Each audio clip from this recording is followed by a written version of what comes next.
Eh bien, bonsoir à tous. Merci d'être là. Donc, effectivement, on va parler d'architecture logicielle ensemble ce soir.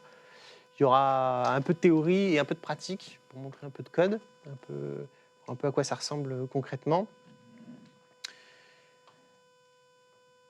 Voilà, j'ai pas forcément d'autres choses à dire pour l'intro, si ce n'est que je suis content d'intervenir au MTG. Alors moi, j'ai connu, fut un temps, le Mug, qui du coup s'est transformé en MTG, et du coup, j'ai fait pas mal de confs au Mug, et c'est un plaisir du coup de participer en tant que, cette fois, speaker MTG. Voilà.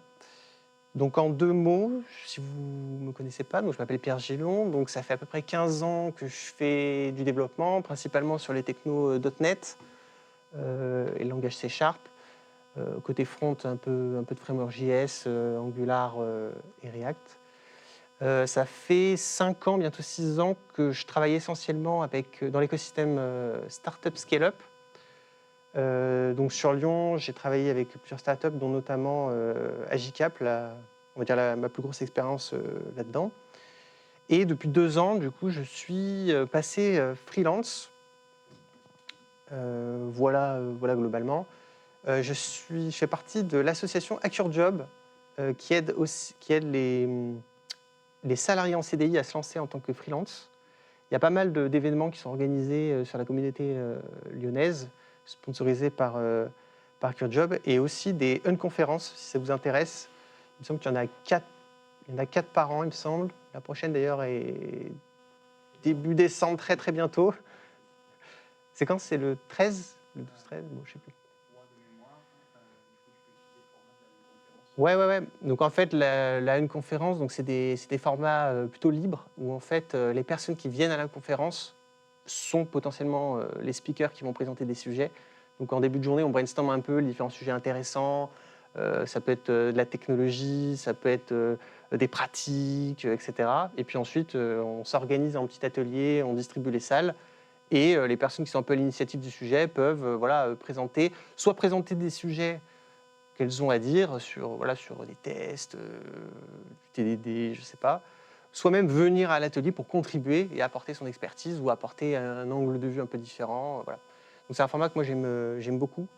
Donc si ça vous intéresse, n'hésitez pas à aller voir sur le site de Hack Your Job, et puis même sur le Meetup, je pense que ça doit être écrit. En septembre, j'ai créé un collectif de freelance qui s'appelle MVP Builders, qui a pour but d'aider les startups et les entrepreneurs à monter leur MVP from scratch et à aller tester le marché le plus vite possible. Donc avec un collègue, on est en train de tester ça. D'ailleurs, il n'est pas là. Il devait venir, je lui dirais, le soutien, c'est pas ouf. Et voilà. Et du coup, on accompagne pas mal de jeunes startups qui veulent monter leur produit de zéro. Et enfin, je suis pas mal actif sur LinkedIn, donc si ça vous intéresse de suivre un peu les conneries que je raconte, vous pourrez aller vous abonner à la fin si vous le souhaitez. Et puis j'ai mon blog si ça vous intéresse. Donc l'idée de ce soir, c'est de parler architecture logicielle et de comparer un peu ces trois grands mastodontes. Donc avant de commencer, déjà peut-être un petit sondage. Qui a déjà au moins entendu parler d'une de ces architectures? Vous pouvez lever la main. Ok. Et pratique actuellement une de ces architectures d'un point de vue professionnel dans son entreprise. Ok. Donc en gros, l'idée, c'est qu'on va voir un peu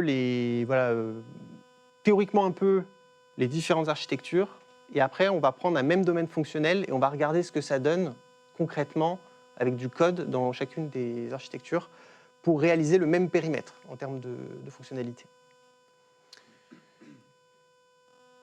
Donc avant de démarrer, on va se poser quelques questions d'abord sur l'architecture logicielle pour remettre un peu l'église au centre du village.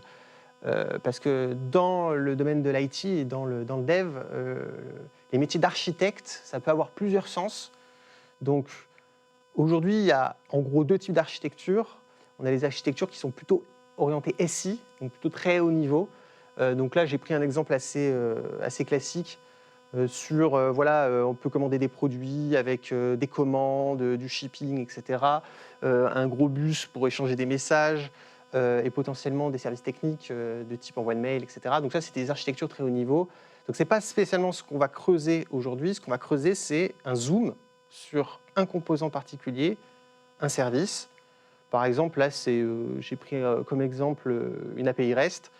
Et bien, à l'intérieur, on va avoir un certain nombre de classes qui vont s'articuler du coup. Donc en point d'entrée, on va avoir des requêtes HTTP, on va avoir un certain nombre de classes et potentiellement une base de données pour aller récupérer la donnée. Donc nous, ce qui va nous intéresser, c'est vraiment cette partie-là, comment on structure le code à l'intérieur du coup des applications et du coup, comment on le structure, c'est de l'architecture logicielle.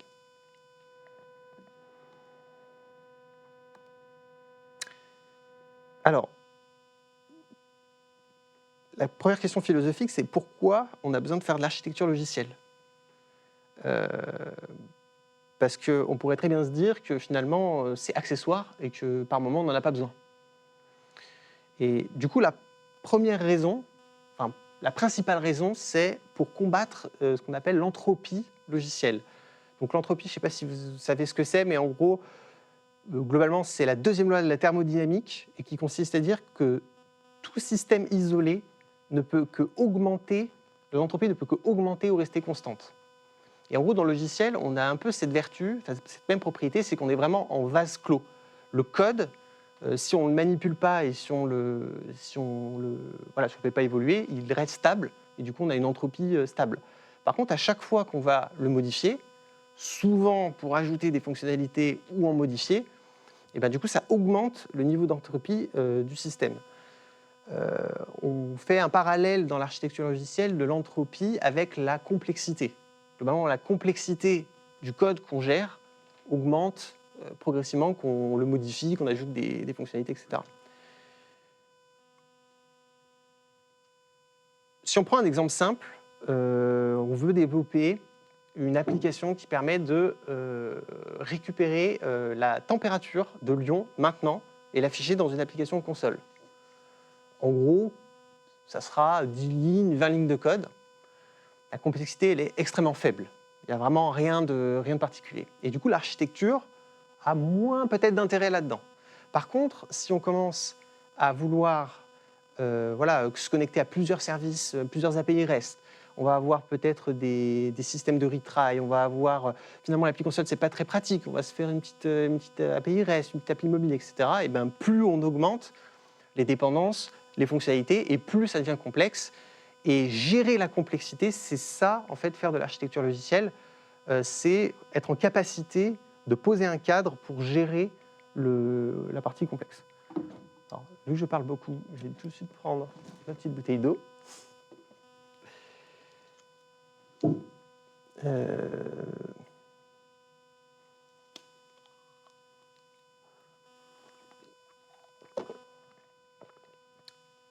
Donc l'idée à tout prix, c'est d'éviter de se retrouver avec des choses comme ça. Alors ça, c'est une image que j'ai prise sur net, j'ai essayé de la reproduire moi-même, mais j'arrivais pas. Celle-là était quand même assez parlante. C'est du coup d'éviter de se retrouver, alors là je pense que c'est des namespaces ou des classes, mais peu importe, mais d'éviter de se retrouver avec des dépendances et des liens dans tous les sens, parce que ça, c'est la pire chose qui peut arriver à un logiciel, c'est d'être du coup en incapacité potentielle de le maintenir et de le faire évoluer, parce que la complexité est devenue beaucoup trop importante.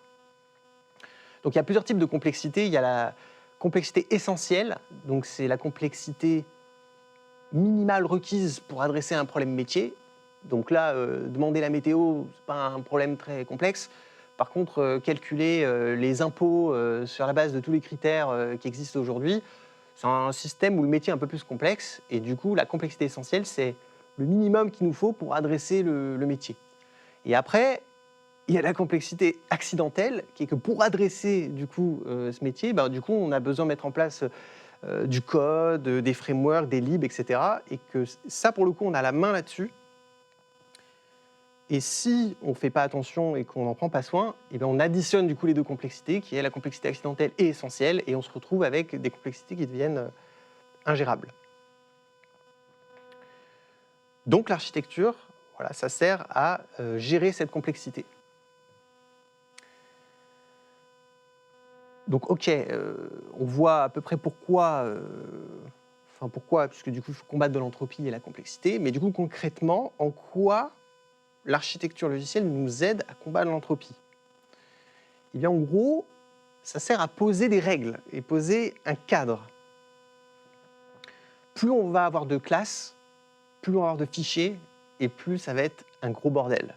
Et donc, si on n'a pas de cadre et on ne se donne pas collectivement des règles d'organisation, naturellement, le système il va devenir extrêmement compliqué.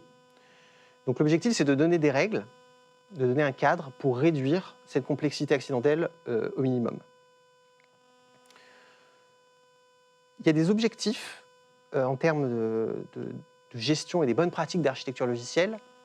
C'est que comme on va avoir plein de fichiers, il va falloir qu'on commence à réfléchir aux différentes responsabilités entre les classes, entre le code qu'on manipule.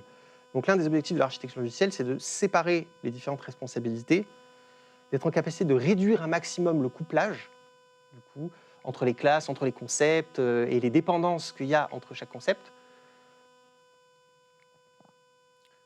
Il y a l'idée d'homogénéiser, c'est-à-dire qu'un système complètement hétérogène, eh bien, on a une charge mentale très importante pour essayer de comprendre et de naviguer dedans. Et le fait de faire des regroupements homogènes de classes ou de concepts, ça va permettre justement de s'y retrouver un peu plus facilement. Et enfin, un aspect très important, je trouve, sur l'architecture logicielle, c'est la capacité à tester le système et à le tester de manière automatique sans forcément avoir besoin de lancer l'application à chaque fois, mais d'être en capacité de tester des petits composants, des petits éléments de manière unitaire et automatisée afin de se protéger de régression.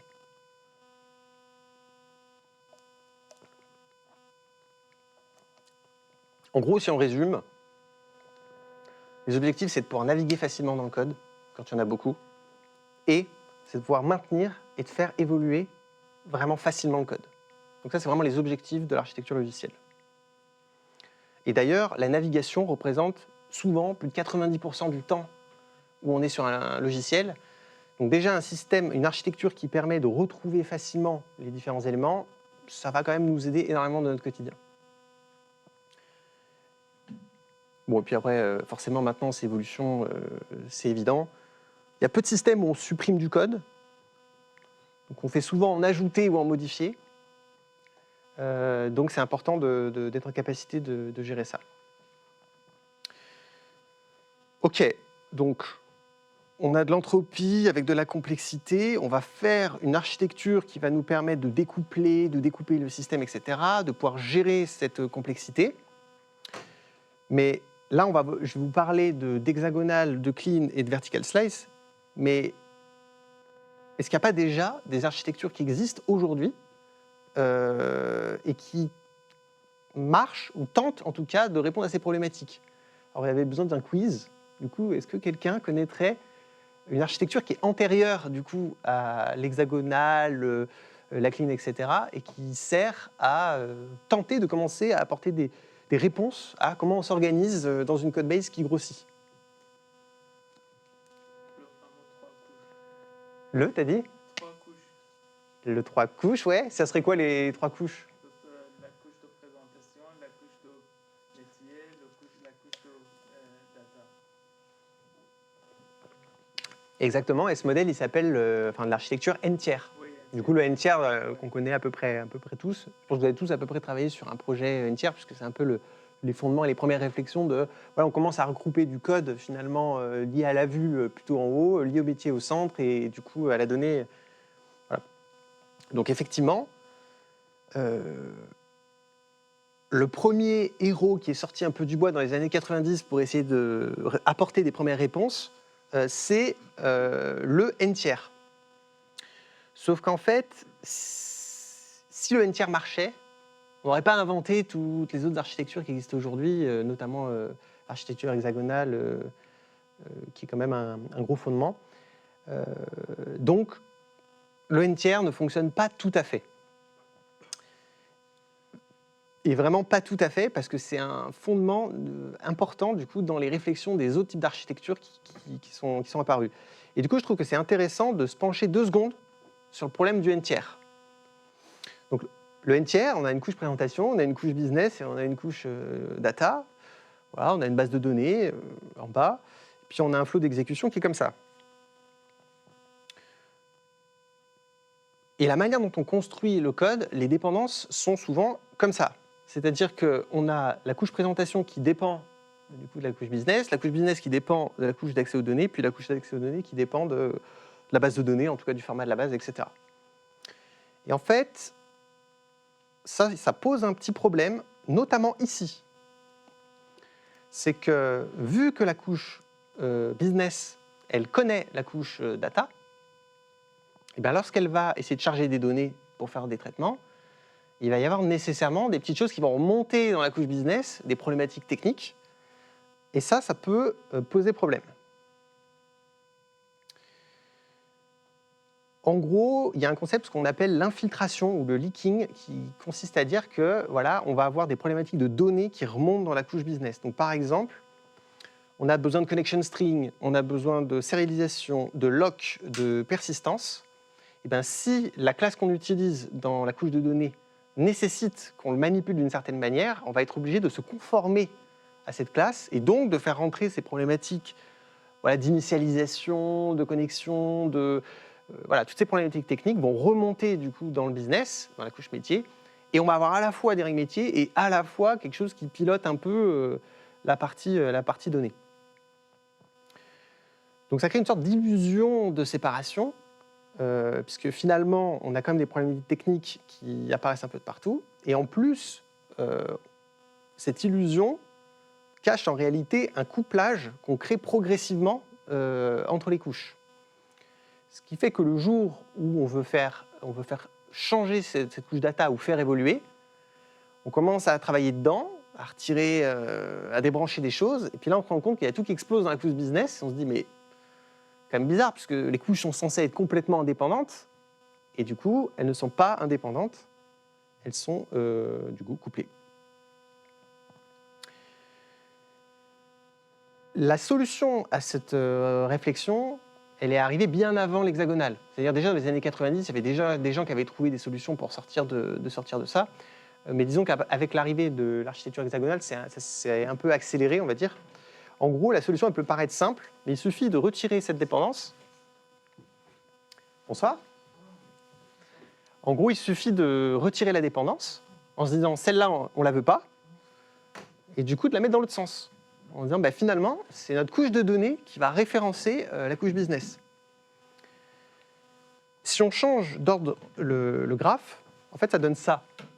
C'est que la couche présentation a toujours une dépendance vers la couche business. La couche data, maintenant, a une dépendance vers la couche business. Et la data a toujours une dépendance vers la base de données. Et du coup, la couche business n'a plus de dépendance. Et ça, c'est un concept intéressant, puisque ça veut dire que faire évoluer la couche business, il n'y a pas de dépendance qui pourrait faire évoluer la couche business, puisque du coup, elle n'a pas de dépendance. Donc ça, c'est le fondement de l'architecture hexagonale et clean. Et on dit que le flow de contrôle, donc c'est de l'inversion de dépendance, parce que le flow de contrôle est inversé par rapport au flow d'exécution. C'est-à-dire que le flow d'exécution, il est comme ça. Donc on part de la présentation, il est comme avant finalement. Par la présentation, on va dans la couche business, ensuite on va dans la couche data et puis on remonte. Sauf que les dépendances sont inversées. Et donc c'est ce qu'on appelle du coup l'inversion de dépendance. Voilà pour cette petite intro d'architecture générale pour planter un peu le décor et pour expliquer pourquoi l'architecture hexagonale est apparue, notamment. Et maintenant, on va un peu plus rentrer dans le détail des différentes architectures.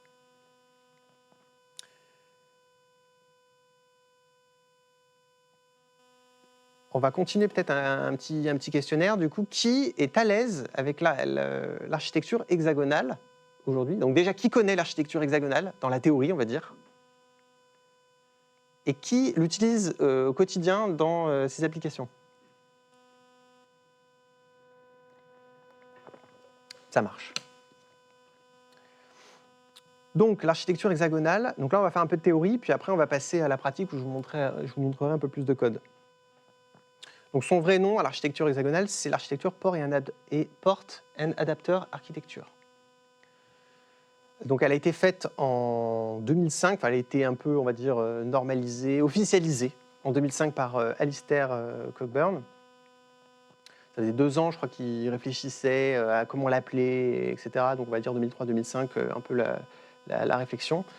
Et il a créé l'architecture hexagonale exactement pour les problématiques qu'on a évoquées, c'est-à-dire qu'il a eu des mauvaises expériences dans des missions où il arrivait, notamment un fameux système de météo, ça boucle un peu avec le début, c'était pas forcément volontaire, mais où en fait il devait ajouter des nouveaux capteurs et de nouvelles données, mais qui étaient plutôt finalement des contraintes techniques. Et au moment où ils ont voulu les ajouter, ils se sont rendus compte que ça avait des impacts massifs dans le business. Et du coup, il a eu envie de changer un peu de paradigme et de poser une autre architecture qui permet de s'abstraire finalement de la technique. Donc, premier objectif de l'architecture hexagonale, c'est de se protéger de l'infiltration leaking dont on parlait, donc d'avoir une couche métier qui est totalement safe quelque part et qui ne peut pas être modifiée par de la technique. Donc, isoter le code technique et notamment de la partie UI et data. Un point aussi qui est important pour lui, c'est d'être en capacité de construire l'application avant même de réfléchir aux problématiques techniques qu'on peut avoir. Donc que ça soit en TDD, que ça soit peu importe la forme, l'idée c'est on est en train de faire une application, on veut répondre à un problème, on veut pouvoir la développer avant de savoir du coup quels vont être les écrans et où est-ce qu'on va stocker la donnée. Et un autre point, c'est qu'il insiste beaucoup sur ce point, c'est que pour lui, l'architecture hexagonale, c'est une seule couche. En fait, ce qui est important, c'est une couche, et ce qui est important, c'est ce qu'il y a à l'intérieur et à l'extérieur. Plutôt que plusieurs couches qui potentiellement se superposeraient, là, c'est plutôt, il y a une seule couche, et ensuite, il y a des classes, des concepts qui sont à l'intérieur de l'architecture hexagonale ou qui sont à l'extérieur. Donc, on va rentrer un peu dans le détail. Donc, l'architecture, c'est donc port et adapteur. Donc, tout d'abord, on a les driving ports. Donc, les driving ports, ce sont des ports qui apparaissent plutôt sur la partie gauche de l'hexagonale et qui permettent de donner des ports d'entrée finalement de l'application. C'est le service que fournit l'application. Donc ça peut être pour configurer l'application, pour utiliser l'application, pour administrer l'application.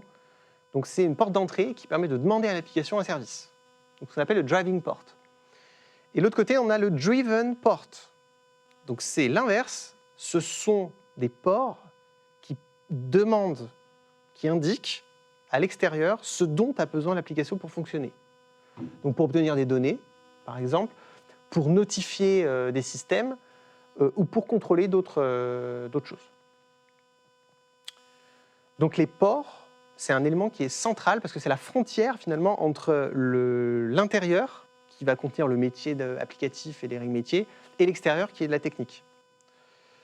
Donc là, je vous ai pris des exemples. Alors, en C# ou dans les langages typés, les ports sont souvent représentés par des interfaces.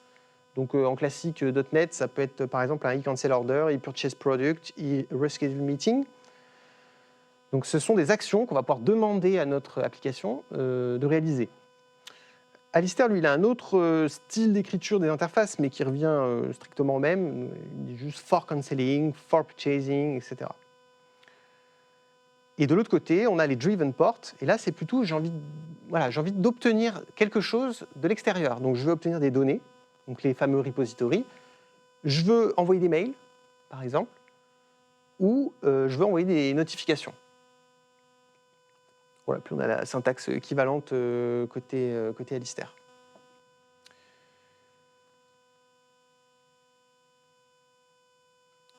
Donc ça, c'était la partie port, donc qui représente la frontière d'entrée et ce dont a besoin l'application pour fonctionner.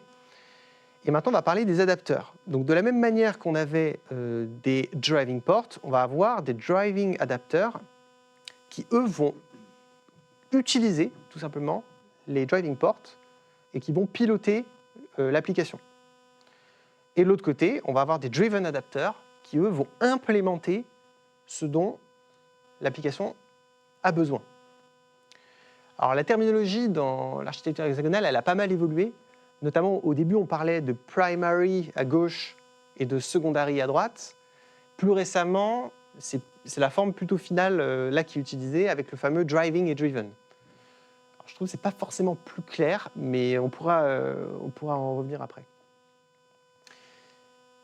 Et l'architecture hexagonale, c'est juste ça. Il n'y a rien d'autre. Il n'y a pas d'explication de comment on écrit le code à l'intérieur de l'application. Pour Alistair, ça c'est vraiment un détail finalement. On peut structurer ses classes comme on veut, faire des design patterns comme on veut, on peut faire du DDD si on veut. C'est pas son problème. Lui, son problème, c'est la frontière et ce qu'il y a à l'intérieur et ce qu'il y a à l'extérieur et comment on communique.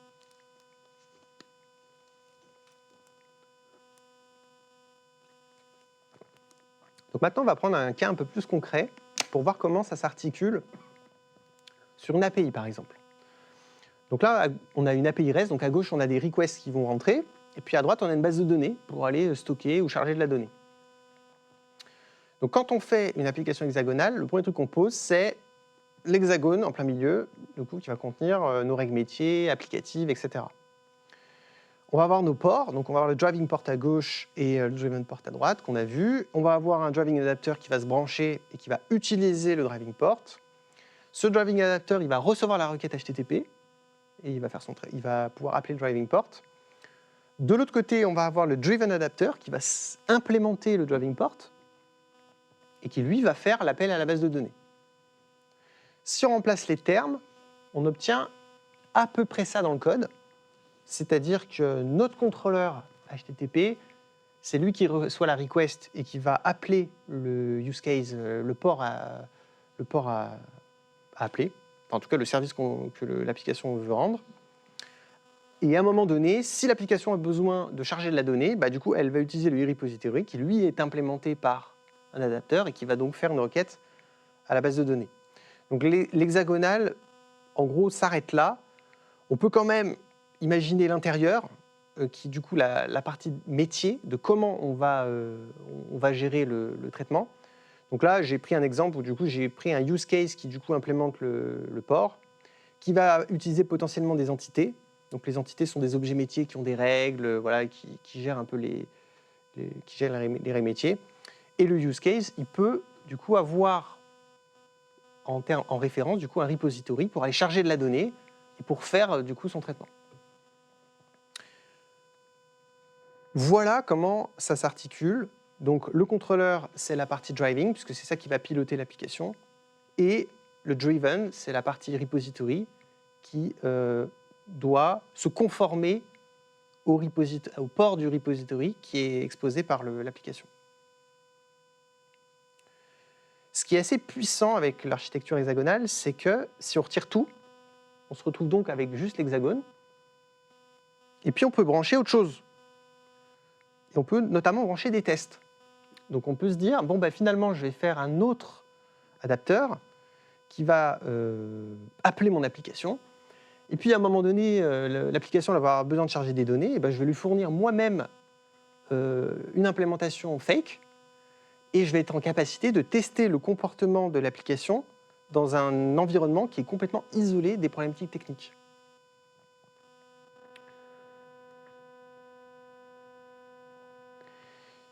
Donc voilà pour la partie théorie. Maintenant, on va regarder plus concrètement ce que ça donne dans du code. Donc les différentes architectures, elles sont construites elles sont implémentées pour le même domaine métier qui est le domaine de Meetup, à une demande personnelle là-bas. Donc un Meetup, c'est quoi? Ça gère des événements dans lesquels il va y avoir des participants qui vont pouvoir poster des commentaires. L'idée, c'est de s'inscrire comme ce soir à un événement et de rejoindre. On a quelques liens qui sont assez anecdotiques. En fait, je les ai mis pour l'exemple. Mais bon, un événement peut avoir plusieurs participants. Un événement, il peut y avoir plusieurs commentaires dans l'événement. Et puis un participant peut avoir posté des commentaires. Bon. Ce qui nous intéresse, c'est plutôt ça. C'est qu'on a différentes commandes qu'on peut faire dans le système, différents usages différents ports que va devoir exposer l'application, notamment pouvoir enregistrer un nouvel événement, pouvoir publier un événement, rejoindre un événement et commenter un événement. Alors pour ceux qui sont très fans de l'event sourcing, on ne parle pas ici d'événements techniques, mais c'est un vrai concept métier, du coup, l'événement. Voilà, je refais la petite précision parce que dans le code, ça peut faire bizarre. Voilà, et donc du coup, let's code, je vais vous montrer un peu ce que ça donne. Alors, est-ce que je peux faire quelque chose comme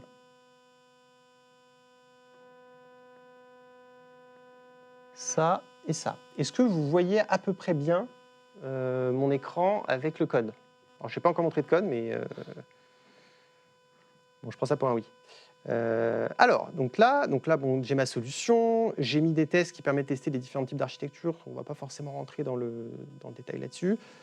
Là, je vais rentrer spécifiquement sur la partie hexagonale. Donc, comme je disais, la partie hexagonale, c'est une seule application, c'est un seul projet. Dedans, je vais l'ouvrir, on retrouve nos driving ports, on retrouve nos driven ports, et ensuite, il y a ce qu'on veut pour modéliser notre métier et pour répondre aux besoins attendus. Donc là, dans les driving ports, je vais ouvrir un peu tout. Ici, on a un certain nombre de traitements, d'actions, pas que des actions d'ailleurs, que l'application est capable de fournir. Donc là, par exemple, je veux enregistrer un nouvel événement. Bon, c'est juste une interface. Et puis ça dit, bah voilà, si tu veux enregistrer un nouvel événement, le seul truc qu'il me faut, c'est le nom de l'événement. Voilà. Je veux pouvoir publier l'événement pour qu'il soit visible pour tout le monde. Bon, bah voilà, mon événement, il faut juste que je l'identifie par son identifiant, et puis je suis capable de le publier. Donc ça, c'est pour la partie administration. Et puis après, sur la partie des participants, bah, je veux pouvoir rejoindre un événement. Et puis, si je pouvais commenter un événement, ça serait quand même intéressant. Voilà. Donc ça, c'est ce que je représente ici, ce sont les driving ports qui permettent de piloter l'application. Donc ces driving ports, ils peuvent être utilisés directement par... Alors, je ne vais pas vous montrer le reste pour le moment.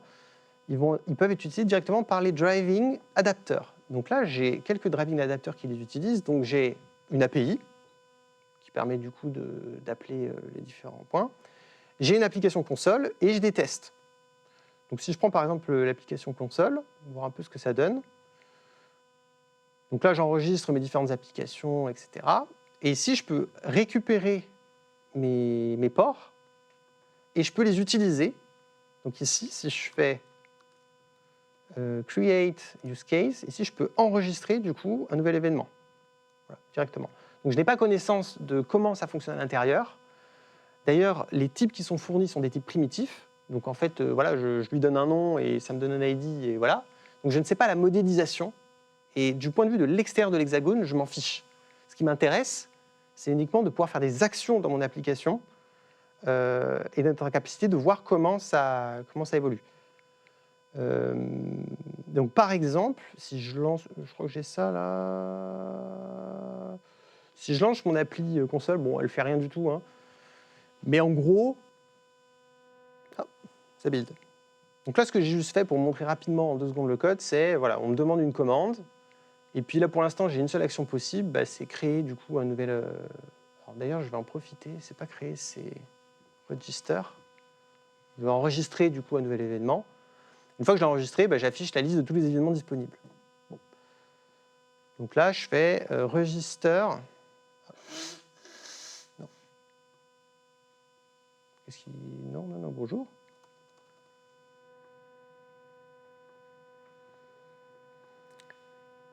Donc là, je vais faire par exemple register some great event. Donc là, j'ai enregistré mon événement et du coup, il me dit bah, super, il y a un événement qui est disponible et je peux l'afficher, je peux interagir avec. Donc par exemple, je peux faire un register voilà, test, peu importe.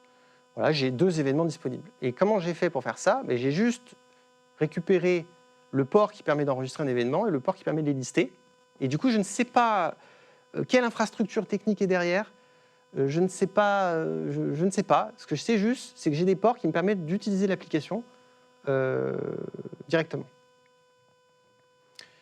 Donc si on revient dans l'application, donc ça c'était la partie port. Et pour fonctionner, mon application va exposer des driven ports.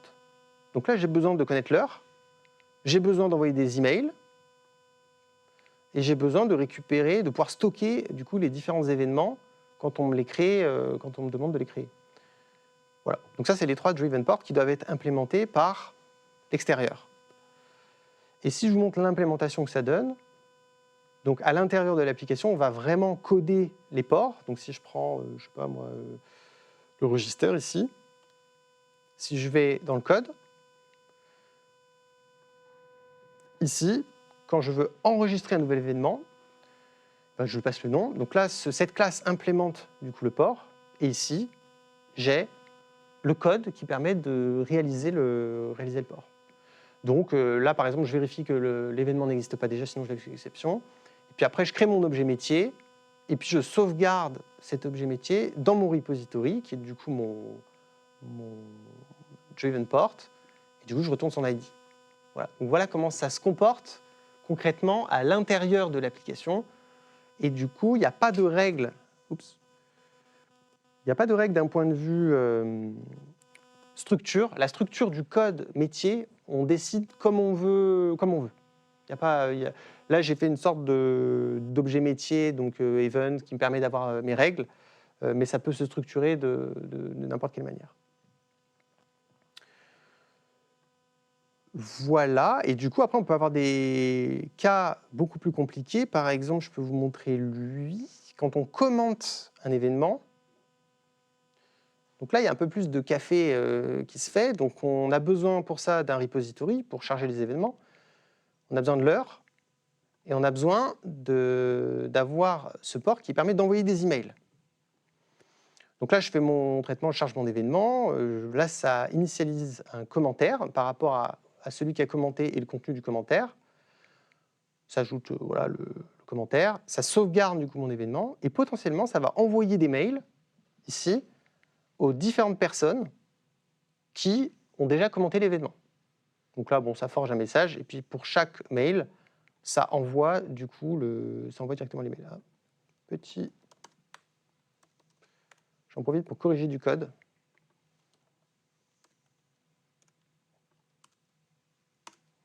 Voilà. Donc en fait, là, le use case qui est à l'intérieur de l'application, il ne sait pas du tout qui lui fournit le repository, le clock et le email sender.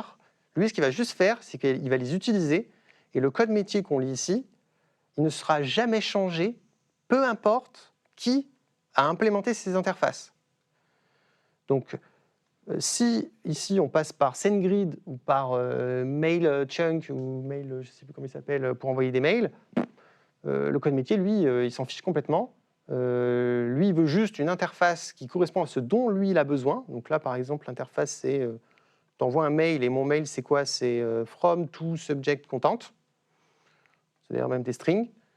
Donc il n'y a pas, d'ailleurs, on ne sait pas trop ce que ça envoie, mais tant que quelqu'un suit ce contrat, et ben du coup, ça fonctionne. Je peux fermer tout ça. Donc voilà pour l'architecture hexagonale d'un point de vue concret. Donc ici, je retrouve tous mes use cases qui sont implémentés. Là, j'ai mes objets métiers. Donc le fameux événement, commentaire, nom, potentiellement un statut pour savoir s'il est en brouillon ou s'il est publié, etc. On a des exceptions, etc. etc. Et je ne vous ai pas montré les driven, mais les driven ici, c'est donc qui implémente les fameux ports extérieurs. Donc là, par exemple, j'ai mon fameux SQL qui, lui, va vraiment stocker en SQL l'événement. Donc lui, il implémente le driven port. Il doit implémenter strictement toutes ces méthodes parce que c'est ça que l'application lui demande. Et en l'implémentant, donc là, il y a un peu de code pour mapper. Donc j'utilise Entity Framework, donc c'est pour mapper de l'Entity Framework vers l'objet attendu métier. Voilà, rien de très intéressant, mais ce que ça veut dire, c'est qu'on peut faire une implémentation sur n'importe quelle techno. Je regarde l'heure. Voilà. Est-ce que vous avez des questions sur l'architecture hexagonale? J'ouvre tout pendant que j'y suis. Des réactions? Est-ce que c'est clair, pas clair? Ouais. J'ai une petite question. J'ai peut-être pas bien vu d'ici, mais c'est Oui. où dans le code du coup qu'on spécifie c'est quel driven port qui va implémenter le contrat? Alors, il y a plusieurs écoles. Là, j'ai fait un. Alors, en fait, alors déjà, ici, je reviens dans l'application. Déjà, le driving port. Alors, ta question, c'était sur le driven. Donc, j'étends un peu la question avec tous les ports. Donc, déjà, il y a le driving port. Donc, lui, moi, j'ai décidé de le faire implémenter par l'application elle-même. C'est-à-dire que là, ici, je m'autorise ça, c'est-à-dire que dans l'application, il y a au moins une dépendance, c'est vers l'injection de dépendance. Donc là, je m'autorise en disant, bon, bah voilà, ces interfaces, je les map avec les bonnes classes. Voilà. Ce qui me permet que mes classes, elles soient internes et que du coup, voilà, si j'avais d'autres classes à l'intérieur, y a pas de, ça ne fuite pas, en fait, les différentes classes que tu manipules ne fuitent pas. Par contre, si on veut implémenter les driven, et bah, du coup, c'est l'appelant. Donc, par exemple, là, ici, l'appli console.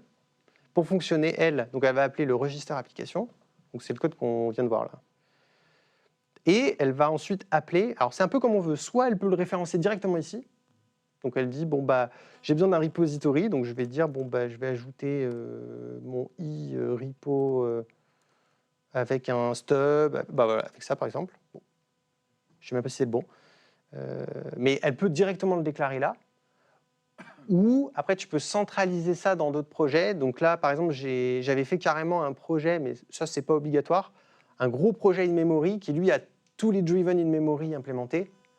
Donc, il n'y a plus qu'à mettre register in-memory et du coup, tu as accès à tous les adapteurs in-memory. Voilà.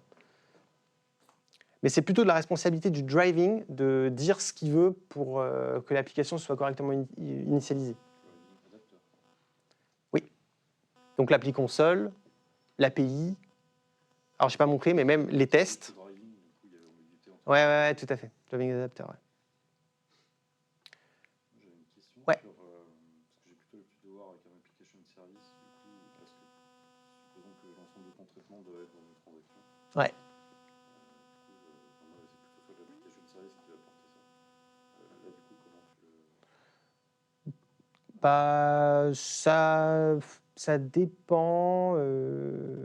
Parce que ton application service, de base, comment tu gères la transaction, du coup, avec ton application service? C'est plutôt lui qui est, en fait, l'application service qui est autour de l'hexagone. C'est lui qui va être le point d'entrée, un peu, qui trouve la transaction, qui passe la main dans le domaine, qui va faire son business. Bah, globalement, quand il ouvre sa transaction avant d'appeler le use case, du coup, tu peux faire exactement la même chose. C'est le driving, du coup, le driving adapter qui va décider qu'il y a une transaction. Parce qu'en plus, il doit savoir qu'il y a besoin d'une transaction parce qu'à l'autre bout, il y a du coup le driven adapter qui, lui, a besoin d'une... Enfin, du coup, c'est la côté SQL qui a besoin finalement d'une transaction. Donc l'application n'est pas censée le savoir. Après, ça dépend. C'est soit il n'est pas censé le savoir, et dans ce cas, il n'y a aucune notion de transaction à l'intérieur de l'hexagone, soit tu peux très bien dire, il y a une interface, et du coup, c'est le code applicatif qui décide comment la transaction et quand est-ce qu'elle finit. Par contre, j'ai un nouveau driven port qui doit être implémenté. Donc ça, c'est un peu, ça dépend des contextes, ça dépend... Il y en a qui n'aiment pas trop avoir cette... Ouais. Enfin, du coup, il n'y a pas de notion d'ailleurs de domaine, il y a une notion juste d'application. Mais du coup, tout est dedans, ouais. Et après, ça dépend, est-ce que tu veux que la transaction, elle fasse partie de ton métier ou pas? Si tu peux ne pas l'avoir dans ton code métier, c'est quand même bien, mais par moment, tu es obligé parce que c'est des contraintes métiers qui t'imposent d'avoir certaines transactions. Donc ça dépend. Est-ce qu'il y a d'autres questions sur ce sujet? Parce que là, on a le code sous les yeux. Ouais. Des applications un peu plus complexes.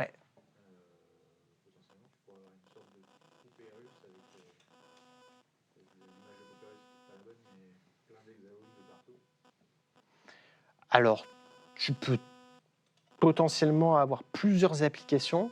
En fait, si tu adresses plusieurs métiers et que tu as une sorte de monolithe modulaire avec plusieurs métiers adressés, potentiellement, tu as plusieurs hexagones. Mais souvent, tu as surtout un gros hexagone. Après, à quel moment tu le découpes en deux, ça c'est plus des questions autour des règles métiers, du DDD. Est-ce que tu veux par exemple avoir des équipes indépendantes sur chaque bout d'appli? Est-ce qu'elles ont leur propre métier à adresser ou est-ce que c'est le même métier? Enfin, ouais, c'est un peu des questions plus larges. Dans la vision initiale de l'architecture, ce serait vraiment application en termes applicatifs, c'est-à-dire c'est un microservice par exemple ou Ouais. un monolithe Mm. qui rend un service. C'est vrai que moi j'ai eu un cas mais qui n'a pas forcément été très bien implémenté où la personne elle avait voulu tester l'architecture hexagonale et en fait elle avait mis des hexagones de partout. Et donc en fait Ça peut être. relire derrière, Ouais. recomprendre. Franchement, avant que tu sépares ton hexagone en plusieurs, pour moi, faut vraiment que tu aies plein de problématiques métiers qui... Enfin, voilà, ton appli, elle sera déjà gigantesque et vaut mieux commencer par un hexagone et bien faire le truc correctement plutôt que d'essayer déjà d'anticiper et limite de découper trop tôt. Et ouais. On peut du coup avoir plusieurs services dans un hexagone. Alors, qu'est-ce que tu entends par service? Alors, pour te donner un exemple, par exemple une association qui gère un parc de logements avec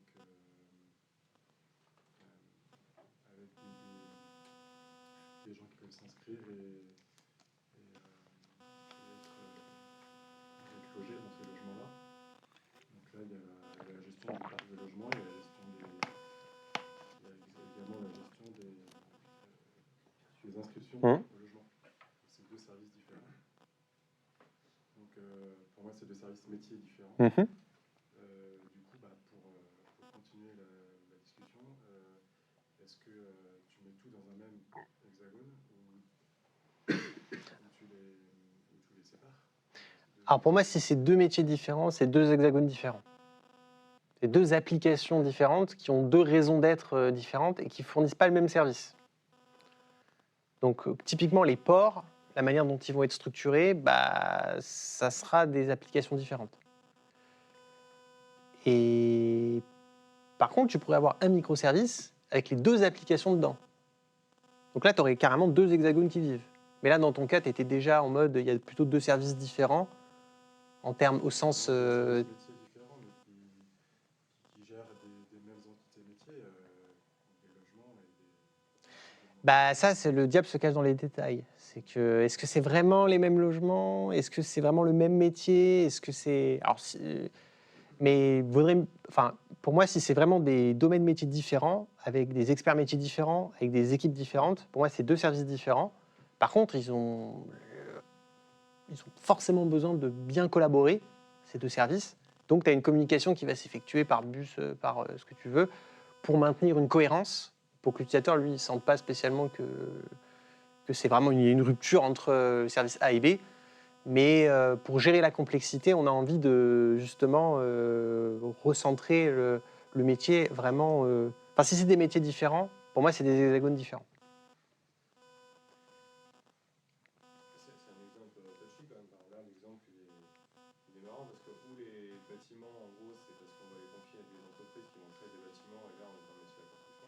Et de l'autre côté, il y a des gens qui s'inscrivent et on va essayer de leur trouver des logements. Et là, on ne sépare vraiment. Ouais. Par contre, si là, c'est simplement un référentiel pour lister les fameux bâtiments qui sont fournis par une autre entité qui va... Le contexte, ça dépend, ouais, ça dépend. Ça dépend. Et d'ailleurs, vaut mieux commencer par tout mettre au même endroit, et au moment où on est sûr, on sépare, et pas l'inverse, parce que fusionner, c'est toujours beaucoup plus compliqué que de séparer. Tu nous as donné les qualités et les défauts du N-tiers. Ouais. Et là, tu me donnes une solution au défaut du N tiers. Mm. Est-ce que c'est une solution complète au défaut du N tiers ou pas à 100% ou juste à 90 ou 80%? Alors, j'ai insisté enfin, pour moi, le défaut du N-tiers sur lequel j'ai vraiment insisté, c'est le fait que nos couches ne sont pas vraiment séparées et qu'il y a de la migration de données, en tout cas, il y a de la porosité entre les couches. Là, le fait que l'application, c'est elle qui décide des ports en entrée et en sortie, et bien, en fait, il ne peut pas y avoir du coup de porosité et de choses techniques qui vont rentrer dans l'hexagone. Donc ça répond 100% de cette problématique. Après, le N-tiers résolvait d'autres problématiques qui sont aussi résolues là, mais voilà. Voilà, du coup, on va reprendre. Sauf si vous avez... On aura peut-être un temps à la fin si vous avez d'autres questions. Donc là, c'était le fameux exemple du monolithe modulaire. Donc on en a rapidement parlé, mais on peut très bien avoir deux hexagones à l'intérieur du même microservice. Et potentiellement, on a un des hexagones qui a un adapteur, qui est en fait un adapteur d'un port secondaire ou d'un port, d'un driven port, qui est en fait son point d'entrée. C'est une possibilité. Alors il y a d'autres manières de faire, et notamment de mettre des couches pour éviter qu'il y ait trop cette dépendance entre les applications, mais en gros c'est pour dire que c'est totalement possible. L'adapteur du deuxième hexagone, il devrait plutôt être en dehors de l'hexagone, non? En fait, oui, enfin, on peut. Moi, je ferais plutôt ça, c'est-à-dire que l'adapteur serait en dehors des deux hexagones, et lui, il appellerait un port de potentiellement l'autre hexagone, plutôt que le mettre comme ça. Mais bon, là, je me suis fait un peu simple pour la presse, mais c'était juste pour dire qu'on voilà, pouvait mettre deux hexagones dans l'appli. On va regarder un peu aussi les avantages et les inconvénients de l'architecture hexagonale. Alors, donc la promesse est tenue dans le sens où on est complètement isolé de l'infrastructure et du coup on est protégé contre le leaking de données grâce à l'inversion de dépendance. On peut tester.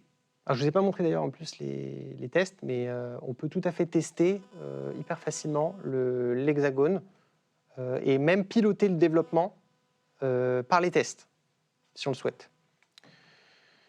Les adapteurs, ils sont totalement interchangeables, donc on peut les remplacer, les supprimer, etc. Ça a zéro impact sur le code métier, voire même, on peut avoir des adapteurs qui s'exécutent en parallèle. Donc par exemple, moi ça c'est un cas qui m'est arrivé il n'y a pas longtemps dans ma mission, c'est qu'on a changé de base de données, on écrivait dans Cosmos DB, et ensuite on s'est dit on va changer, on va écrire dans Postgre. Et du coup, on a fait deux adapteurs, un pour Cosmos DB, un pour Postgre. On a fait un adapteur décorateur au milieu qui, lui, a un feature flag pour être capable de savoir je mets dans les deux ou je mets que dans un, etc. On a tout branché, on a lancé, et du coup, ça a marché direct. Et puis, il y avait des petits ajustements plutôt pour la lecture, enfin bon, bref. Mais en gros, sous-entendu, on peut aller loin dans cette modularité au niveau des adapteurs, non seulement changer, mais en plus être en capacité de composer et d'en avoir plusieurs du coup qui fonctionnent en même temps. Oui. Et du coup, est-ce que par exemple pour du cache, tu vas essayer d'aller utiliser ce genre de solution ou tu partirais sur autre chose? Alors le cache, c'est plus en amont.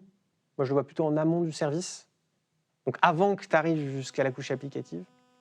Donc, pour moi, je le verrais plutôt côté driving, adapteur. Est-ce que tu pourrais avoir du cache côté repository? Peut-être. Peut-être. Et il y a un côté assez simple.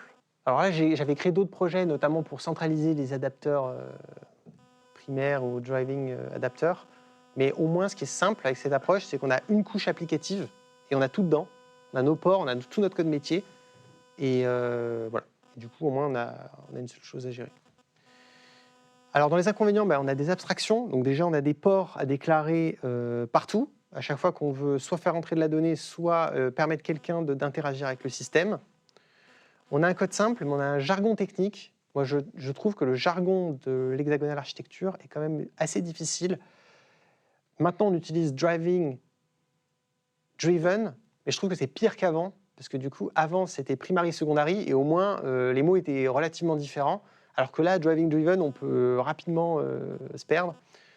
Donc, et en plus, on se retrouve avec ce jargon technique dans le code. C'est-à-dire qu'on a même des répertoires qui s'appellent, du coup... voilà. Tout ça, c'est un des inconvénients, je trouve, moi, important de l'architecture hexagonale. Il y a une courbe d'apprentissage. Bon, elle n'est pas non plus... je trouve qu'elle n'est pas non plus très grande par rapport à d'autres types d'architecture. Voilà, donc on va clôturer l'architecture hexagonale et on va passer à la suite, donc la clean. Une question. On parlait du cache. Qu'est-ce qu'il en est des logs? À quel niveau on met ça? Alors pour moi, le log, ça peut être une exception sur les dépendances que tu t'autorises de ton application. Ça facilite beaucoup de faire ça. C'est-à-dire tu te dis, ok, mon application elle est pure, mais quand même, si elle veut loguer, je fais une dépendance du coup avec un logger, et du coup je suis capable de loguer dans mon code métier. Vouloir absolument n'avoir aucune dépendance, c'est augmenter du coup la complexité, parce que là pour le coup, il faut déclarer des ports qui font du log, mais en fait, à certains cas où tu veux monitorer du temps, alors du coup, c'est possible aussi en rajoutant des ports, mais pour le log, moi je m'autoriserais voilà, je fais un tout droit. Après, tu peux faire des décorateurs sur tes adapteurs. Pareil, tu peux aller loin. Pour du log, voilà, moi je préconise de faire un tout droit.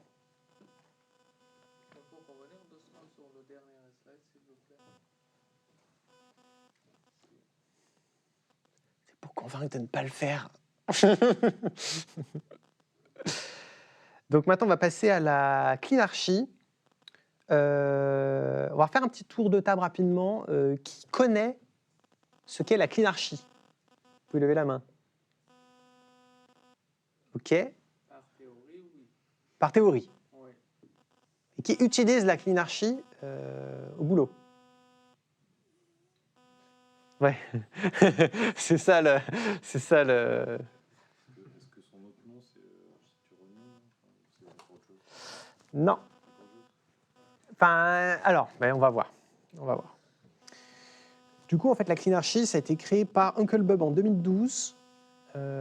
Et en fait, c'est un travail, c'est une sorte de récapitulatif, une sorte de fusion de tous les types d'architecture qu'il y avait juste avant. Donc l'Hexa, l'Oignon, la Screaming Architecture, enfin, il y a plusieurs choses.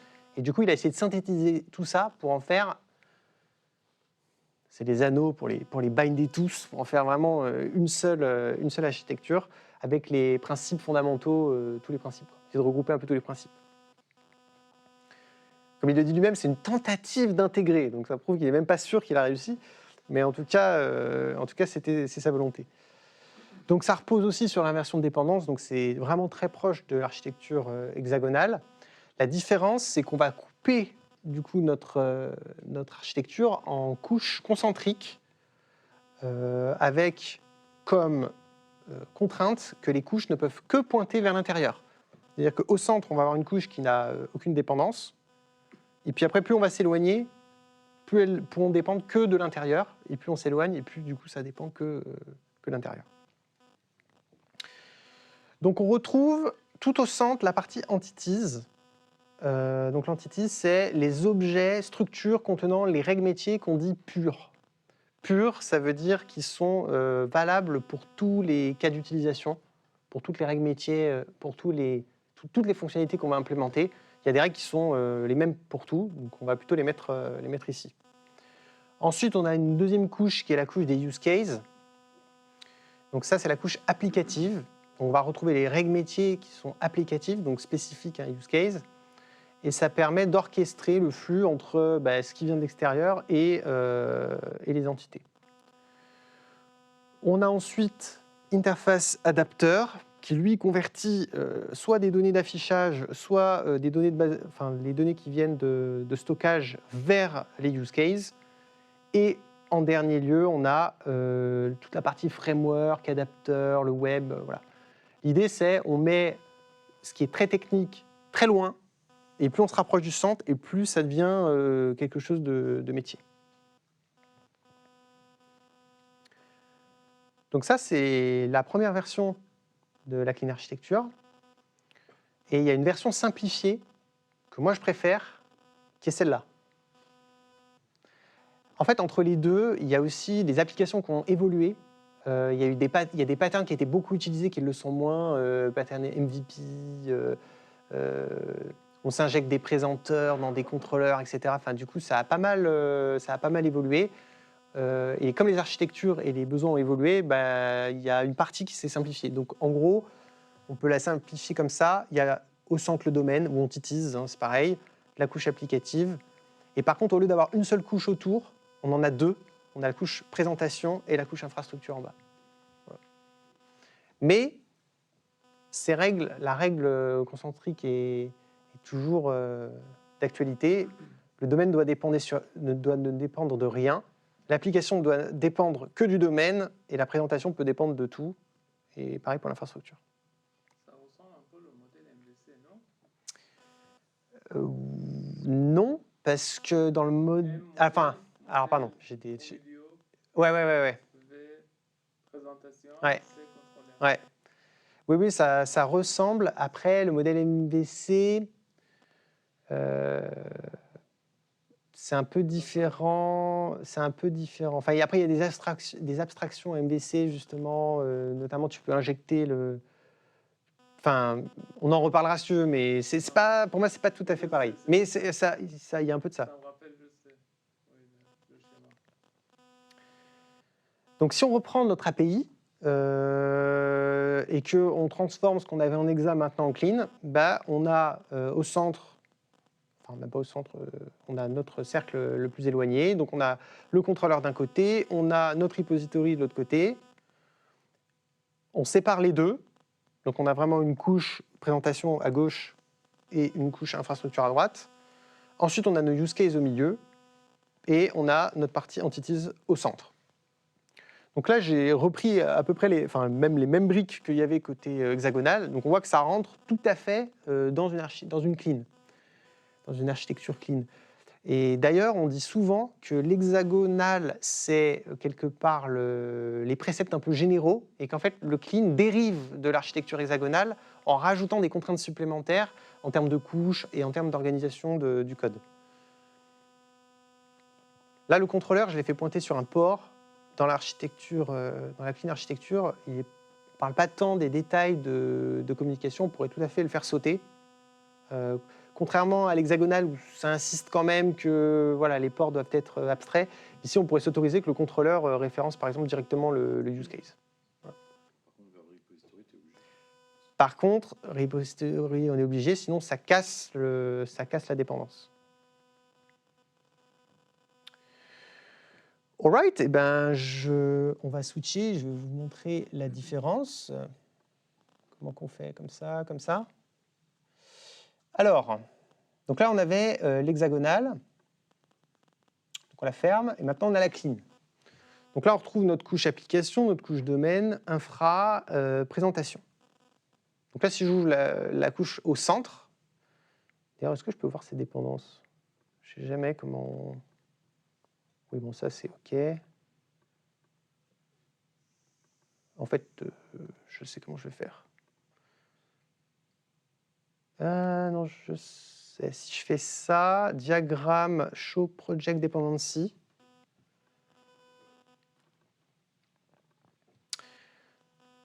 Donc, on a le domaine qui référence rien. On a l'application qui référence le domaine. On a l'infrastructure qui référence l'application, et donc par transitivité qui référence le domaine, et on a la présentation qui référence l'infrastructure. Alors là, c'est juste, normalement, elle devrait référencer l'application, mais elle référence l'infrastructure à cause de l'injection de dépendance. C'est un petit détail, mais en gros, ça veut dire qu'à minima, c'est dans le bon sens. Donc si on regarde directement le domaine, donc on n'a que les objets métiers. Donc là, c'est exactement le même code qu'on avait dans l'hexa. Simplement, c'est mis directement ici. Et je voulais vérifier ça. Si je fais ça, voilà. Zéro dépendance. Donc là, on a les classes métiers pures. Si on remonte d'un niveau, c'est la partie application.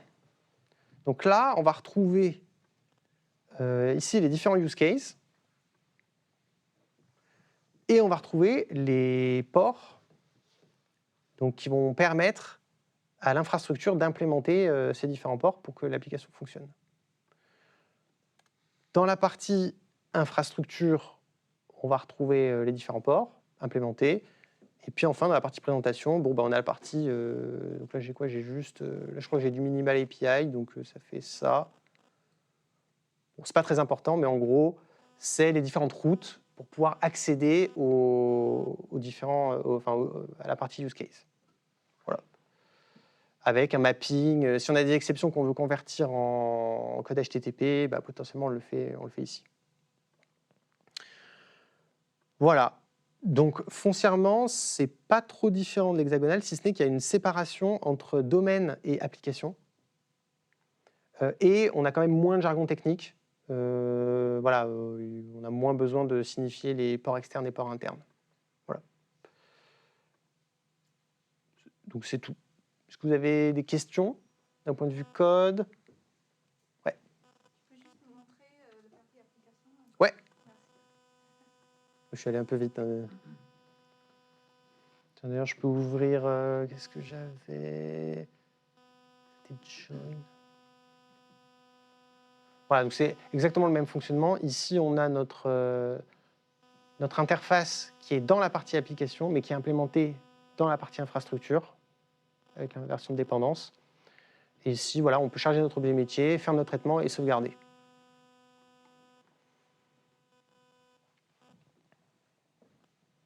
Mais du coup, au niveau abstraction et jargon, c'est la même chose, quoi. Oui et non. En fait, je dirais que... En fait, les concepts sont les mêmes, mais du coup, t'as pas... Pour moi, tu as la partie driven, tu l'as toujours, forcément. Mais la partie en amont, tu l'as pas forcément. Genre la partie driving. La partie driving port. Ils sont quand même bien identifiés, là, c'est ça.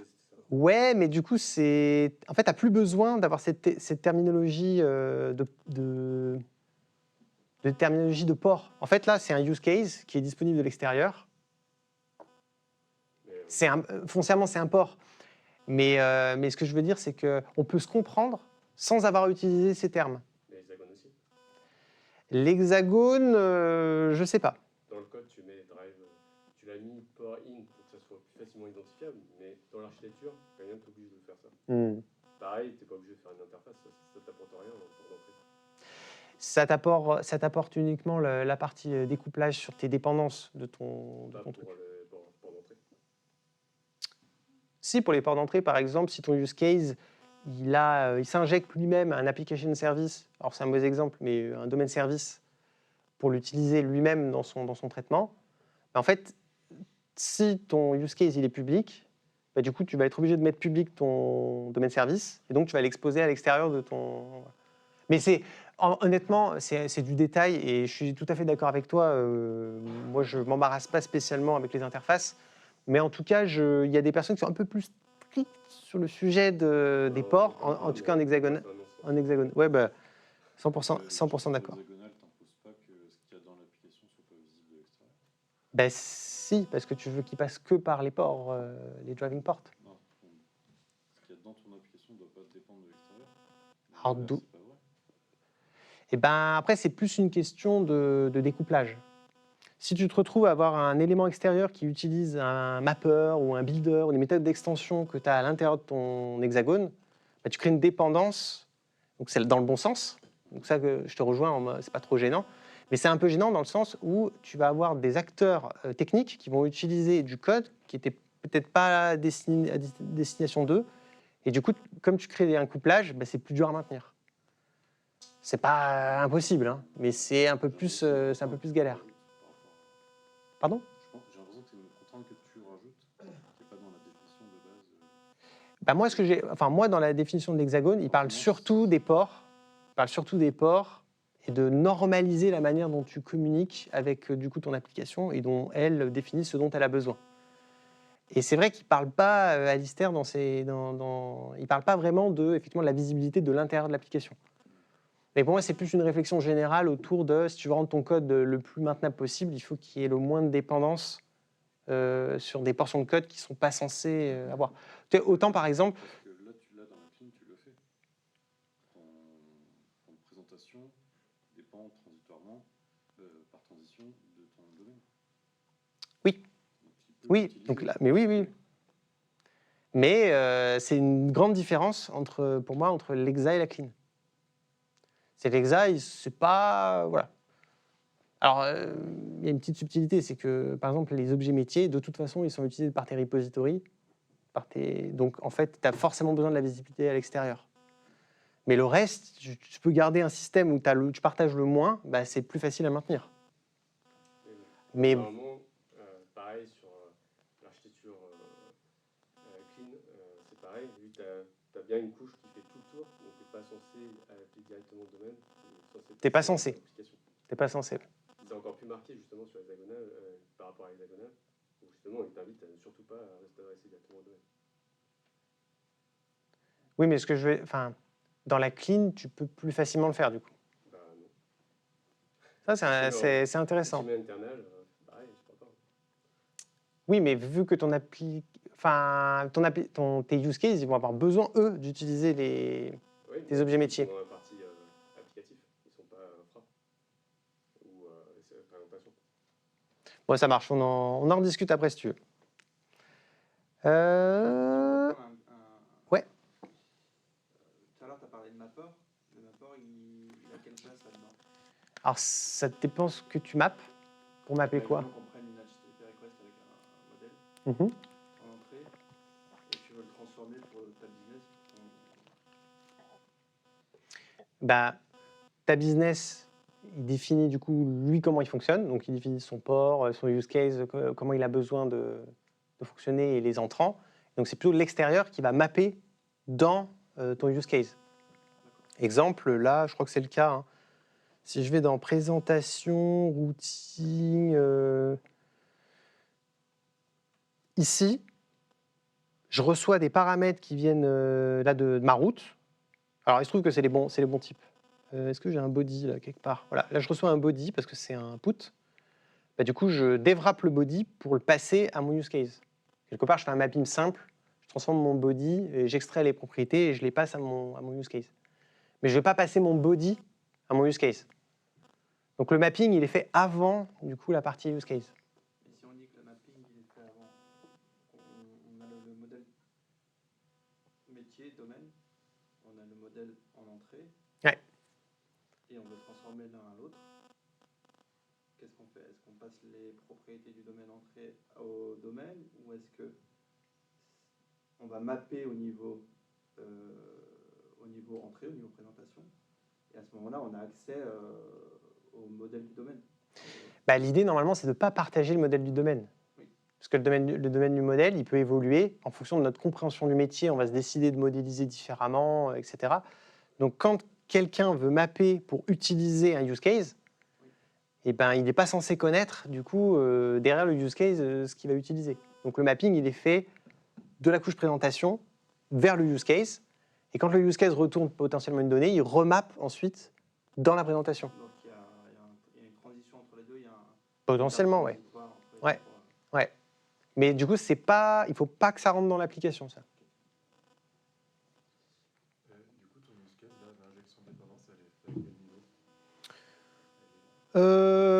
niveau? C'est une bonne question. Je pense que j'ai un bout là. Voilà. Donc là, j'enregistre tous mes use cases. Mais ça c'est vraiment les goûts et les couleurs. Il y en a qui préfèrent ne même pas mettre l'injection de dépendance dans la partie applicative parce que le moteur d'injection de dépendance, ça peut être considéré comme un détail d'implémentation technique. Donc on n'a pas spécialement envie de le mettre dans la couche applicative. Moi, ça fait partie des dépendances où je suis assez souple. Je me dis, c'est un peu comme on veut. L'avantage que ça a, c'est qu'ici, on va enregistrer les services dont on a besoin pour fonctionner. Et ce n'est pas l'extérieur qui va dire « je sais ce qu'il faut que tu aies pour que tu fonctionnes ». Donc c'est pour ça que j'aime bien plutôt le mettre ici. Et après, pareil, il n'y a pas d'obligation. Ok, il n'y a pas d'obligation. Enfin, moi, je dirais que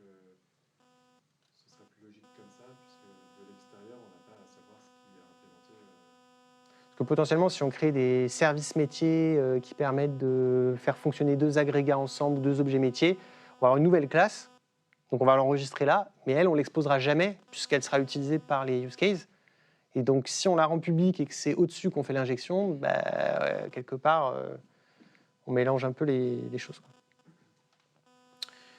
Je vois le temps filer, il est 23, je vous propose qu'on reprenne. Tac, tac. Je sais pas où vous êtes. Ouais, vous êtes là. Ok, donc pour reprendre un peu avantages-inconvénients, donc en gros, il y a quand même énormément de proximité entre l'hexagonal et la cleanarchy.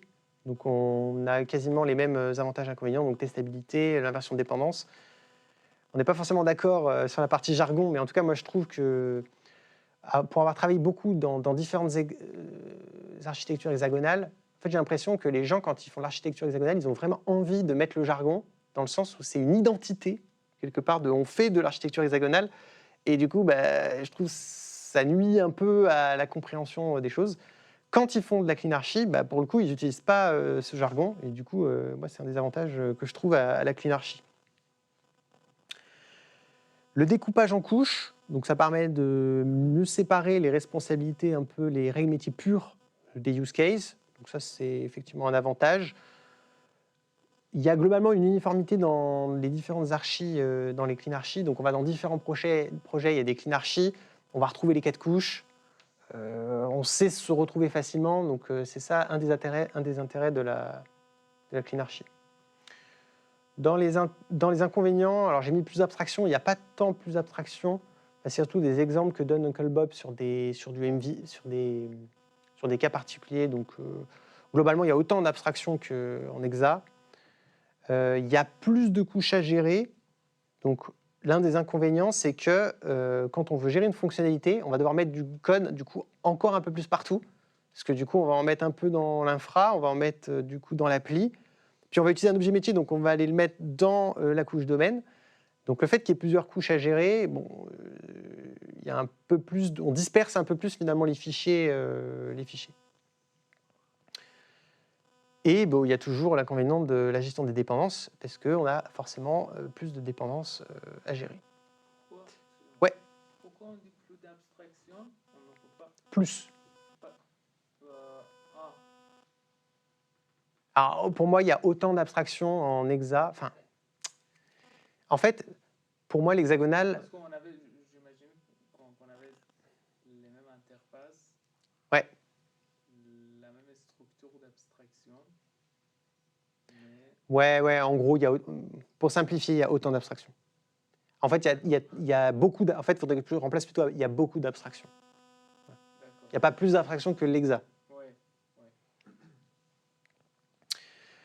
Ok, donc on va passer maintenant sur la dernière archi qui est la vertical slice.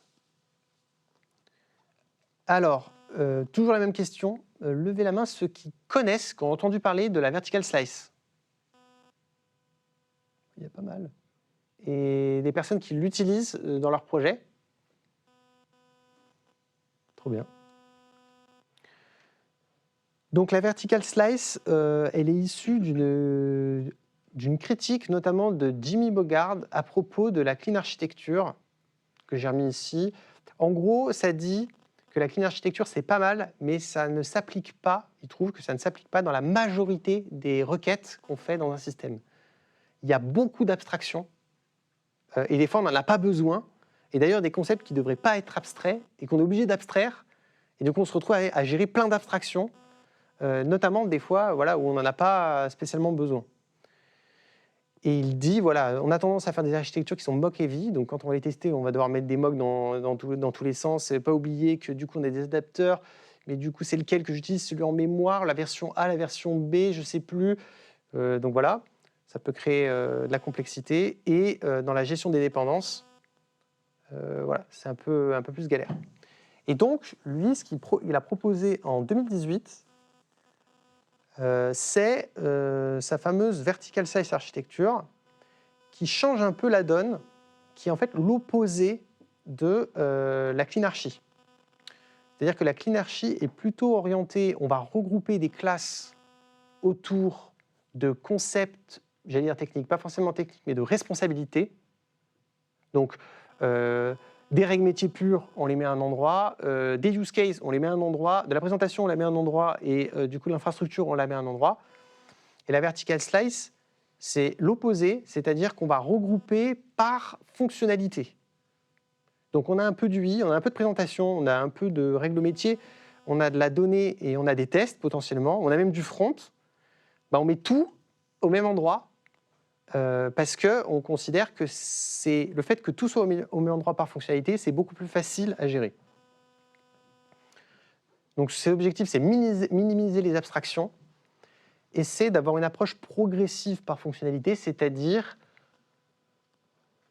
il y a certaines fonctionnalités qui ont besoin d'abstraction et puis il y a des fonctionnalités qui n'ont pas besoin d'abstraction.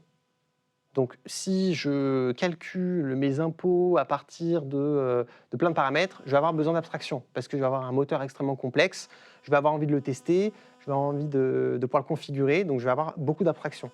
Par contre, si je veux lister l'ensemble des produits de ma base, il n'y a pas besoin de beaucoup d'abstraction. Voilà. Donc, lui, il part de ce principe de pouvoir choisir à quel moment on met des abstractions pour les mettre là où ça a de l'intérêt et les retirer là où ça n'a pas d'intérêt. Donc, toute la vertical slice se base sur le concept de slice, qui est donc une tranche verticale, comme je disais, entre toutes les couches. Donc, on prend un peu de présentation, un peu de business, un peu de data, on met tout au même endroit. Et du coup, on a notre feature, et du coup, on a tout dedans. Et l'idée, c'est qu'on va coupler le code en fonction de sa capacité à changer ensemble. Des choses qui ont tendance à changer ensemble, on a envie de les mettre au même endroit. Des choses qui ont tendance à changer pas ensemble, mais plutôt à les séparer.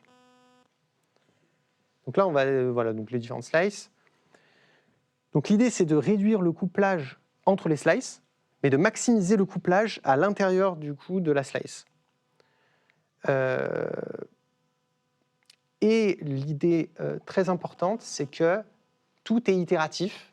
On commence par faire des systèmes simples, où on n'a pas besoin d'abstraction, et plus on détecte des codes SML, plus on voit des manières... voilà, on se rend compte qu'on a de la complexité à gérer, et là, on introduit des abstractions au moment où on en a besoin.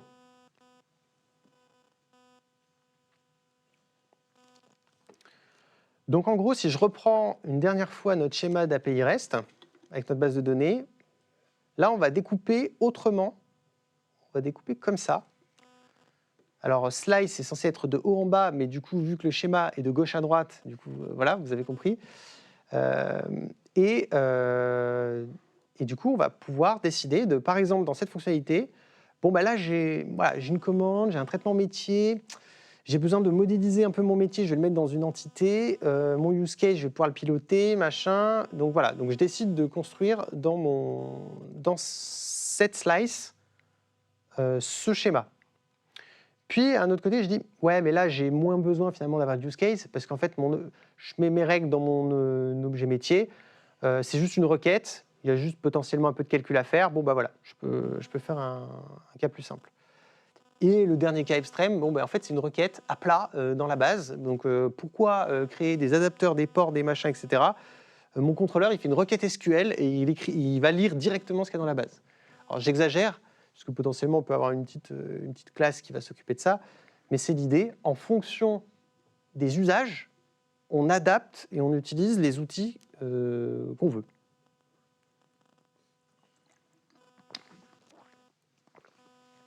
Eh bien, voyons voir ce que ça donne. Tac, tac. Alors, donc, on ferme tout.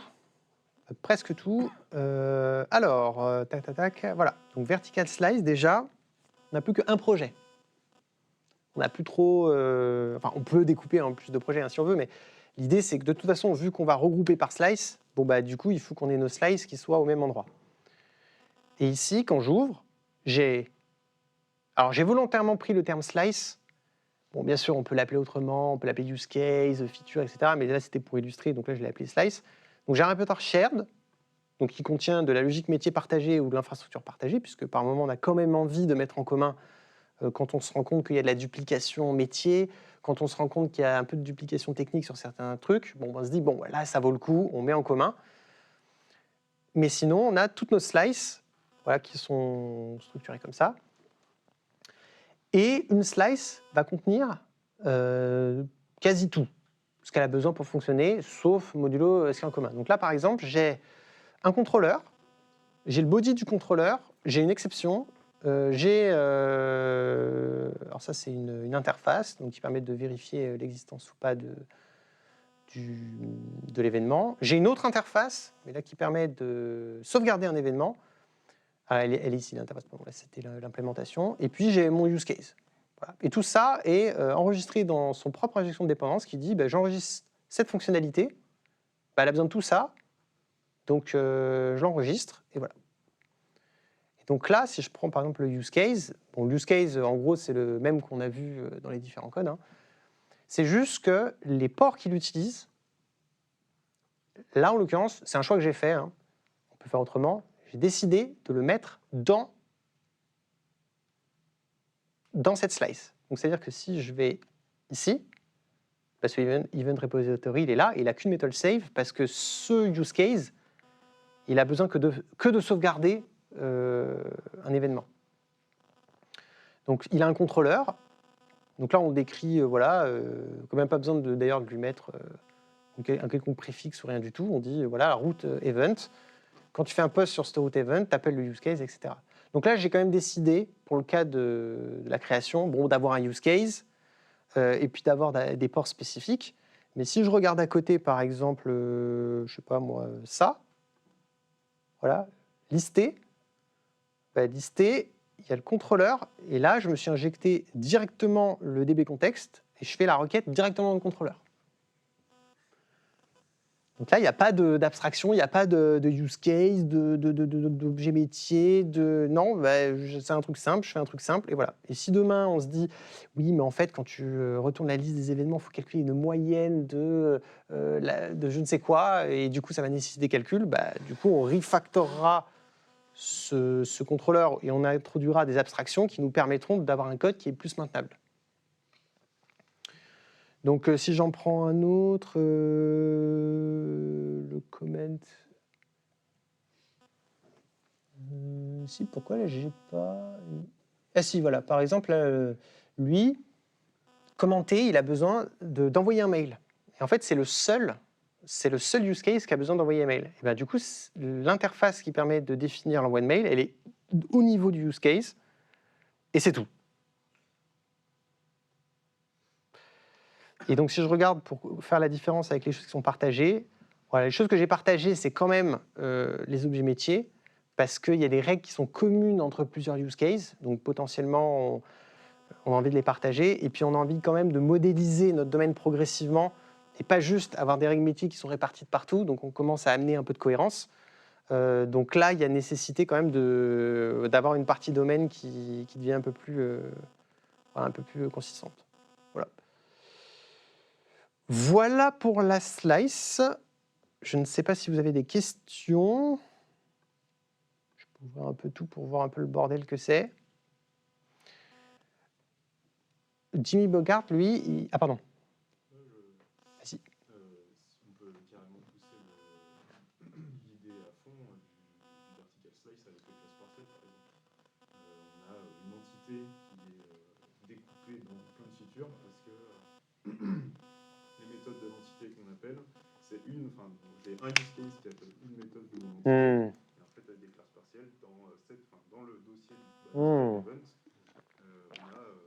une méthode stride.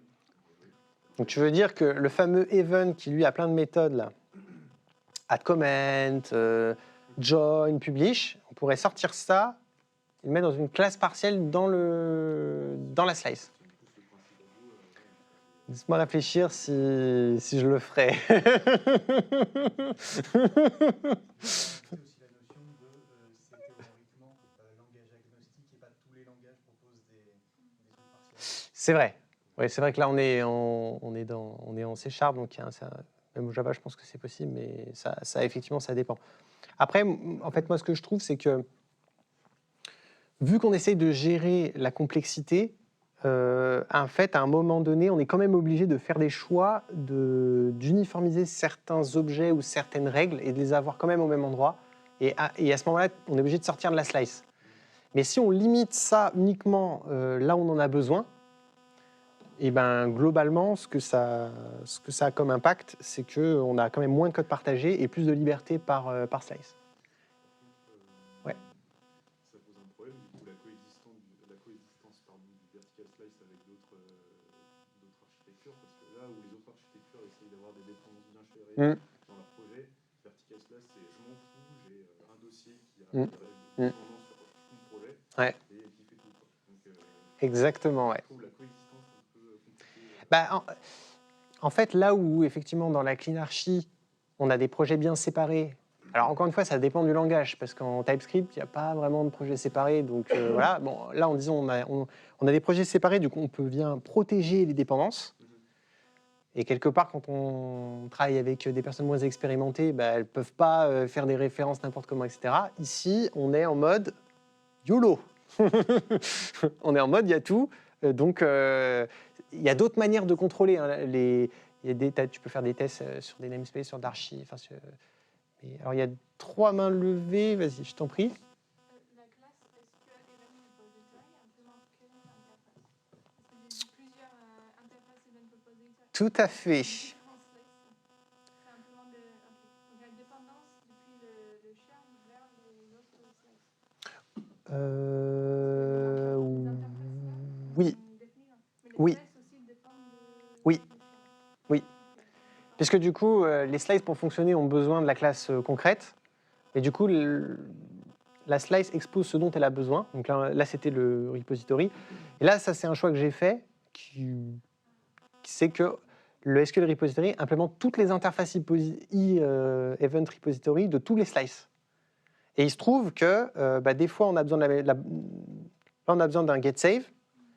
Là, je ne sais plus où j'étais, ici, on n'a que d'un save. Et donc, en fait, ça permet d'avoir...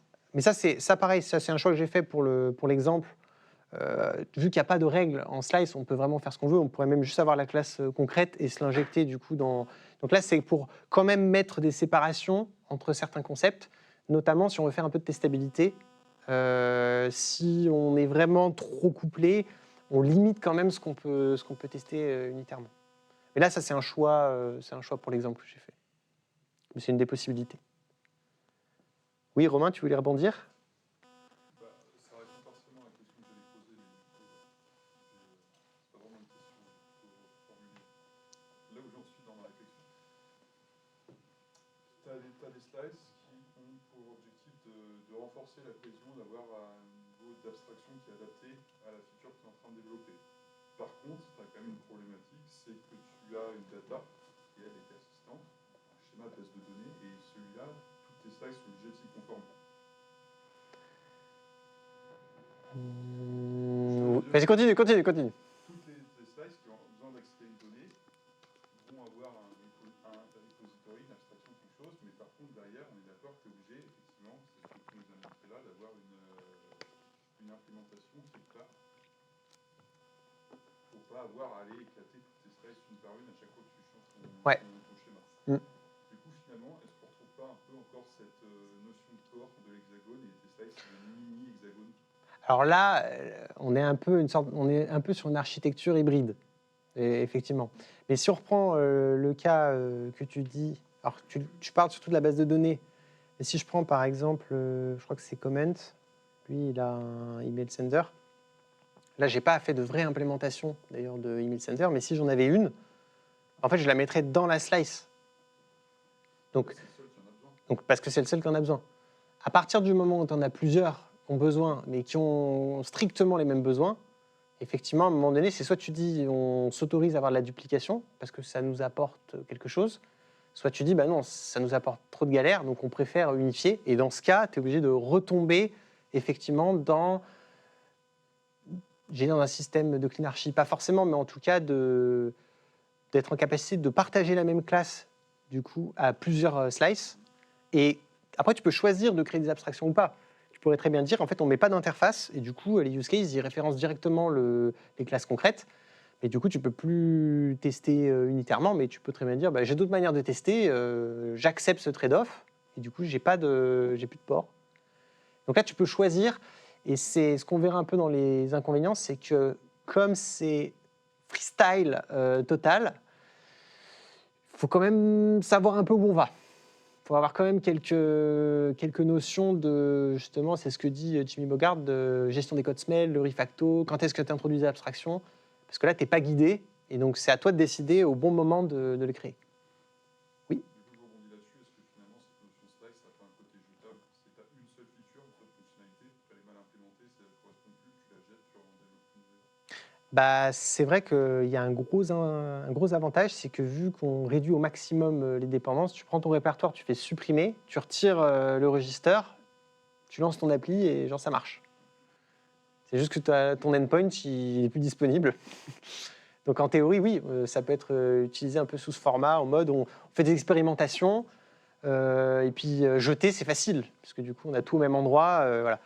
Et d'ailleurs, Jimmy Bogart, il va beaucoup plus loin. Quand il ne design pas des API, mais quand il design du classique MVC, du Blazor, etc., c'est qu'il met même les composants dans la slice. Donc il met même la vue. Donc tu te retrouves avec Comment Event, et dedans, effectivement, bah, tu as ton composant graphique. Du coup, tu as toutes les problématiques front aussi. Donc, tu as, oui, ben en fait, je fais un render de telle manière, j'ai des sous-composants, donc tout ça est là, et après, j'appelle le back, et là, tu as le contrôleur du back juste à côté, et donc, en fait, tu as tout. Et en fait, le gros avantage de ça, c'est que bah, tu fais clic droit sur ton répertoire, je veux voir que ça, donc tu vois, on te retire tout de la solution, tu vois juste ta slice, bah, en fait, tu as tout pour travailler, et tu as tout ce qui dépend au même endroit. Et donc, ça s'applique, et tu peux même aller encore plus loin et rajouter des tests, tu peux avoir les tests même dans la slice. Alors, on est un peu plus embêté en .NET, en TypeScript, c'est un peu plus facile, parce qu'après en .NET, tu trimbales du coup les dépendances vers les trucs de test jusqu'en prod, ça peut être un peu gênant. Mais en tout cas, voilà, c'est un peu la philosophie, c'est qu'on peut vraiment mettre tout ce dont on a besoin pour qu'une feature marche au même endroit. Du coup, tu veux encore rebondir? Et après, ouais. Juste, enfin, Vas-y, prends la question. Vas-y. d'un autre point de vue, Ouais. et exactement sur cet argument, j'ai l'impression que ça peut être un gros inconvénient grave. Pourquoi? Parce qu'il nous oblige d'implémenter toutes les couches pour chaque fonctionnalité, tout au début à la fin. Il faut implémenter présentation, contrôleur, data pour cette fonctionnalité. Il faut répéter la même chose un peu plus ou moins pour l'autre fonctionnalité. Du coup, il nous oblige beaucoup de travail, beaucoup de coding. Ben, la question, c'est est-ce que tu as plus de travail comme ça ou sur une architecture plus classique? Parce que finalement, dans une architecture classique, tu vas aussi avoir besoin de faire ta vue, aussi avoir besoin de... Tu vois ce que je veux dire? Donc en fait, est-ce que tu as plus de travail ou pas? Ça dépend des dépendances que tu as entre tes fonctionnalités. Si tu as des fonctionnalités assez indépendantes, tu auras autant de travail. Tu en auras peut-être même moins dans la slice, puisque du coup, tu pourras designer le code comme tu veux, en toute liberté, en se disant, bon, bah, je suis dans ma slice, je m'autorise des choses qu'il n'y a peut-être pas dans les autres slices. D'ailleurs, je ne sais même pas ce qu'il y a à côté. Et donc, du coup, Donc, ça dépend du contexte. Potentiellement, tu peux avoir plus de travail, des fois, tu peux avoir moins de travail. Ça dépend. Puis il y a un peu cette question, si tu mets tout au même endroit, bah, du coup, il faut que la personne elle soit capable d'avoir les compétences de aussi faire du front, du back, du machin. Tu as même tes scripts de migration dans ta slice, par exemple. Enfin, on peut aller vraiment extrêmement loin. Donc après, ça dépend. Là, par exemple, si sur une API, ça se limite quand même à voilà, contrôleur, données. Il n'y a pas beaucoup d'étapes. Quand tu rajoutes le front et tout, tu rajoutes un peu plus de travail. Mais au final, si tu n'as pas d'écran, de toute façon, ta fonctionnalité, elle est inutile. Donc, à un moment donné, tu dois vraiment le faire. En fait, je me demande à quel niveau on peut profiter de la classe shared pour factoriser ce qu'on voulait utiliser partout dans cette classe particulière. Est-ce que... Bah, tu peux, après, enfin, si tu veux mettre des choses en commun, tu peux. Mais après, le principe de la slice, c'est d'en mettre le moins possible Ouais. pour avoir cette liberté d'adapter ta slice comme selon tes besoins. Ouais, si on profite beaucoup de shell, ça peut... Bah, c'est plus trop, on est Oui, plus trop sur de la ça slice. sert à rien. On est plutôt sur de la slice. Oui, Romain? Du coup, tu parlais de composants graphiques et de vue. Ouais. J'imagine que tu veux faire une query qui agrège des données issues de X sources différentes, produites par X slices différentes. Cette query-là, c'est une slice à part entière.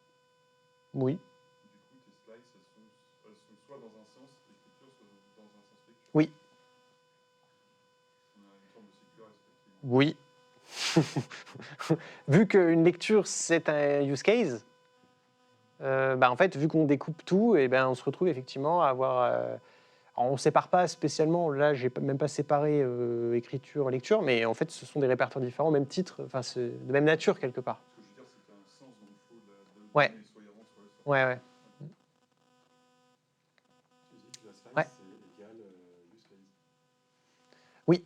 Là, je l'ai appelé slice pour l'exemple, mais c'est un cas d'utilisation. Donc, par exemple, là, commenter un événement, créer un nouvel événement, décrire un événement, enfin modifier la description d'un événement, obtenir la liste des événements. Bah, finalement, c'est des use cases qu'on implémente. Ouais. J'ai l'impression que c'est hyper cool pour développer très vite des features, notamment dans une équipe où il y a plusieurs devs qui vont un peu chacun faire leur vie et bourriner et on va sortir plein de trucs. Et à quel moment par Refacto, réussir à se parler. Pourquoi Refacto? Fondamentalement. Tu parlais tout à l'heure, et puis là, essayer d'avancer là-dessus. Moi, j'ai un peu peur d'une régression, des problèmes après sur ces sujets-là. Eh bien, sans transition, si tu veux, on peut aller voir les inconvénients de cette approche. Ouais. Parce que du coup, Ah, il reste 10 minutes. c'est relou, et je sais pas combien de temps est-ce qu'il te reste. On prévoit en règle générale un petit temps d'échange dans un bar après. Donc si jamais il y a des questions, on peut toujours... voilà. Yes. Je vais essayer de speeder un peu. Bon, on est quand même dans les temps. Alors, dans les avantages, donc il y a ce côté, tout ce qui concerne une même fonctionnalité est au même endroit. Donc ça rejoint la philosophie qui consiste à dire qu'on regroupe ce qui est sujet au changement au même endroit, puisque quand ça va changer, ben, on aura tout au même endroit et donc ça sera plus facile. Donc on a une approche adaptée par fonctionnalité, parce que par use case, par fonctionnalité, on peut designer spécifiquement de la meilleure manière pour atteindre du coup notre but. Au début, il n'y a peut-être pas de complexité, ben, on n'a pas d'abstraction. Et demain, on a plus de complexité, ben, on introduit des abstractions. Voilà, ce que je dis, approche incrémentale, si ça évolue, on est capable de mettre à jour du coup la slice. On a un découplage qui se veut fort, donc by design. Après, voilà, en fonction de ce qu'on décide de mettre en commun, ben, on crée progressivement du couplage. Donc la philosophie, c'est d'en avoir vraiment le moins possible, ou en tout cas ce qu'on veut justement, sortir un peu de la slice, comme par exemple des objets métiers ou autres. Donc dans les inconvénients, on a un code qui peut potentiellement devenir très hétérogène. Donc on peut avoir des slices qui font des requêtes directes, d'autres qui ont des abstractions, d'autres qui... voilà. Donc avoir un code hétérogène, ça peut avoir un inconvénient dans le sens où quand on ouvre la slice, on ne sait pas, c'est surprise, on ne sait pas à quoi on va s'attendre. On clique, ça ouvre, et là on voit 2 fichiers, on fait « oula !» On ouvre, et voilà. Donc ça peut être potentiellement gênant. Aussi, un gros inconvénient, c'est que c'est difficile de tester de manière uniforme. Parce que vu qu'on a des slices qui ont des fonctionnements différents, si on veut écrire des tests unitaires pour vérifier que certains slices marchent, ben on ne peut le faire que sur ceux qui le permettent. Donc déjà, ça veut dire qu'on se dit, il y a certains cas qui sont un peu plus difficiles à tester que d'autres. Et je trouve que ça tombe bien, ce que propose Jimmy Mogart, c'est plutôt de faire des tests d'intégration, qui sont des tests très haut niveau et qui du coup vont tester toutes les slices, mais dans un vrai environnement quelque part, pour s'assurer que ça marche. Donc forcément, vu qu'on a des slices qui sont hétérogènes, on est obligé de remonter encore d'un niveau pour tester notre système et pour s'assurer qu'il est cohérent. La partie de duplication, elle n'est pas forcément évidente à détecter, donc surtout la duplication de règles métiers, parce que potentiellement, si on a des personnes qui travaillent sur des slices différents, mais qui rencontrent la même problématique métier, bah, du coup, ils vont écrire 2 fois la règle métier. Et comme, alors, dans une équipe, tout le monde discute, on se dit oui, il faudrait qu'on introduise un nouvel objet pour gérer telle règle. Ah, mais moi aussi, je sais ça, c'est magnifique.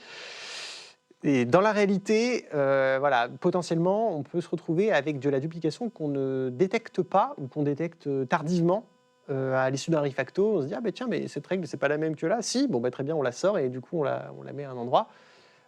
Donc ça c'est un des risques, c'est que la duplication n'est pas forcément évidente à détecter. Et enfin le dernier, c'est effectivement pas de frontières physiques. Alors encore une fois, ça dépend des langages, puisqu'il y a des langages où il y a 2 bases, pas de frontières physiques, hein, notamment je prends TypeScript. Mais là, sur du .NET, vu qu'on met tout au même endroit, il y a énormément de porosité entre la technique, la présentation, etc. Et donc on est un peu sans filet et on peut faire un peu n'importe quoi.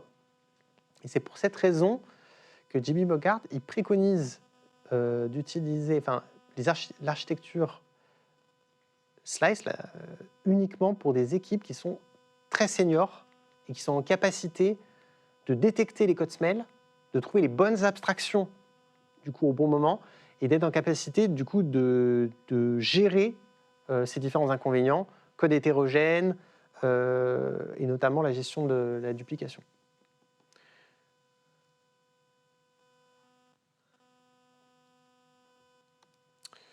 Voilà. Donc on va conclure. Donc finalement, on avait ça, mais il y en a surtout 2 architectures différentes. Parce que finalement, l'hexagonal et la clean sont extrêmement proches d'un point de vue fonctionnement. Et c'est surtout qu'il y a une énorme différence avec la partie vertical slice. Donc hexagonal clean, on a le métier au centre, on a l'infra autour. Et puis vertical slice, on a tout au même endroit, mais par fonctionnalité. Désolé. Du coup, on prend quoi pour demain notre nouveau projet ou alors pour une start-up, on se lance dans quoi comme vous doutez, il n'y a pas de bonne ou de mauvaise solution. Ça dépend vraiment des affinités en termes de priorité, en termes de est-ce qu'on va orienter notre code par rapport à des fonctionnalités vraiment strictes, quel est le niveau d'expérience des personnes, est-ce qu'on veut aller extrêmement vite, est-ce qu'on s'autorise à grossir plus doucement. Il y a plein de facteurs qui font qu'on peut préférer l'une ou l'autre. Et donc ça, pas trancher de quelle est la meilleure. De manière générale, que ça soit l'hexa, la clean ou la vertical slice, ce qu'il faut comprendre, c'est que ce sont quand même que des guidelines parce qu'il y a plein de paramètres dans les projets qui font que les architectures qu'on met en place, elles sont toujours uniques. On a des contraintes particulières, ça dépend de la technologie. On est en TypeScript, on est en Ruby, on est en C#, on est en Java. On ne va pas designer tout à fait l'architecture de la même manière. Ça dépend si on veut faire l'architecture côté back, côté front. Parce que du coup, côté front, on peut aussi faire de la clean archi. Du coup, c'est d'autres problématiques. Et même si ça se ressemble, si on les compare bout à bout, ce n'est pas tout à fait la même chose. Et puis, en fonction de ce qu'on fait, du MVC ou une API REST, on va avoir des abstractions à rajouter, à retirer. Et donc, globalement, ce sont des guidelines. Et le plus important, c'est surtout de comprendre les concepts qu'il y a dessous, notamment l'inversion de dépendance et les isolations en termes de couches, ou alors ce regroupement par fonctionnalité. Et après, on peut adapter ça en fonction des projets, en fonction des équipes. On peut aussi faire des architectures hybrides. J'en ai pas trop parlé, quoique c'était globalement un peu ce que j'avais sur la partie vertical slice. Mais on peut tout à fait avoir des slices verticales et avoir des petits hexagones à l'intérieur du coup de notre slice. On peut avoir une séparation plutôt query command en mode CQRS. Donc globalement, les architectures, on peut les hybrider et faire des choses qui permettent de bénéficier davantage par rapport à un contexte donné. Et bien sûr, le plus important, c'est qu'une architecture logicielle, c'est une décision d'équipe. Parce que la pire architecture, c'est celle qu'on n'a pas choisie et qui nous a été imposée par quelqu'un qui ne va pas s'occuper du code. Parce qu'en fait, le problème, principalement, de l'architecture, c'est qu'on est confronté quotidiennement à la structure qu'on a communément admise qui était la bonne. Et donc, si on ne partage pas le pourquoi elle a été mise en place et comment il faut qu'on mette à jour les différents fichiers, les classes, etc., eh ben, ça ne fonctionne pas. Ça ne fonctionne pas du tout.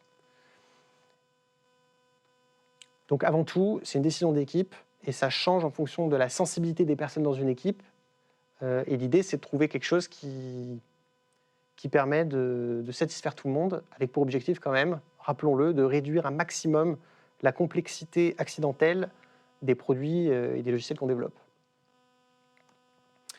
Voilà, c'est tout pour moi. Et il y a quelques ressources là que j'avais mis, mais vous les retrouverez globalement. Une photo d'Alistair. Oui. Oui, le code source, il est sur le GitHub de MTG Lyon et on pourra vous envoyer le lien, vous pourrez aller voir le code source directement. Voilà.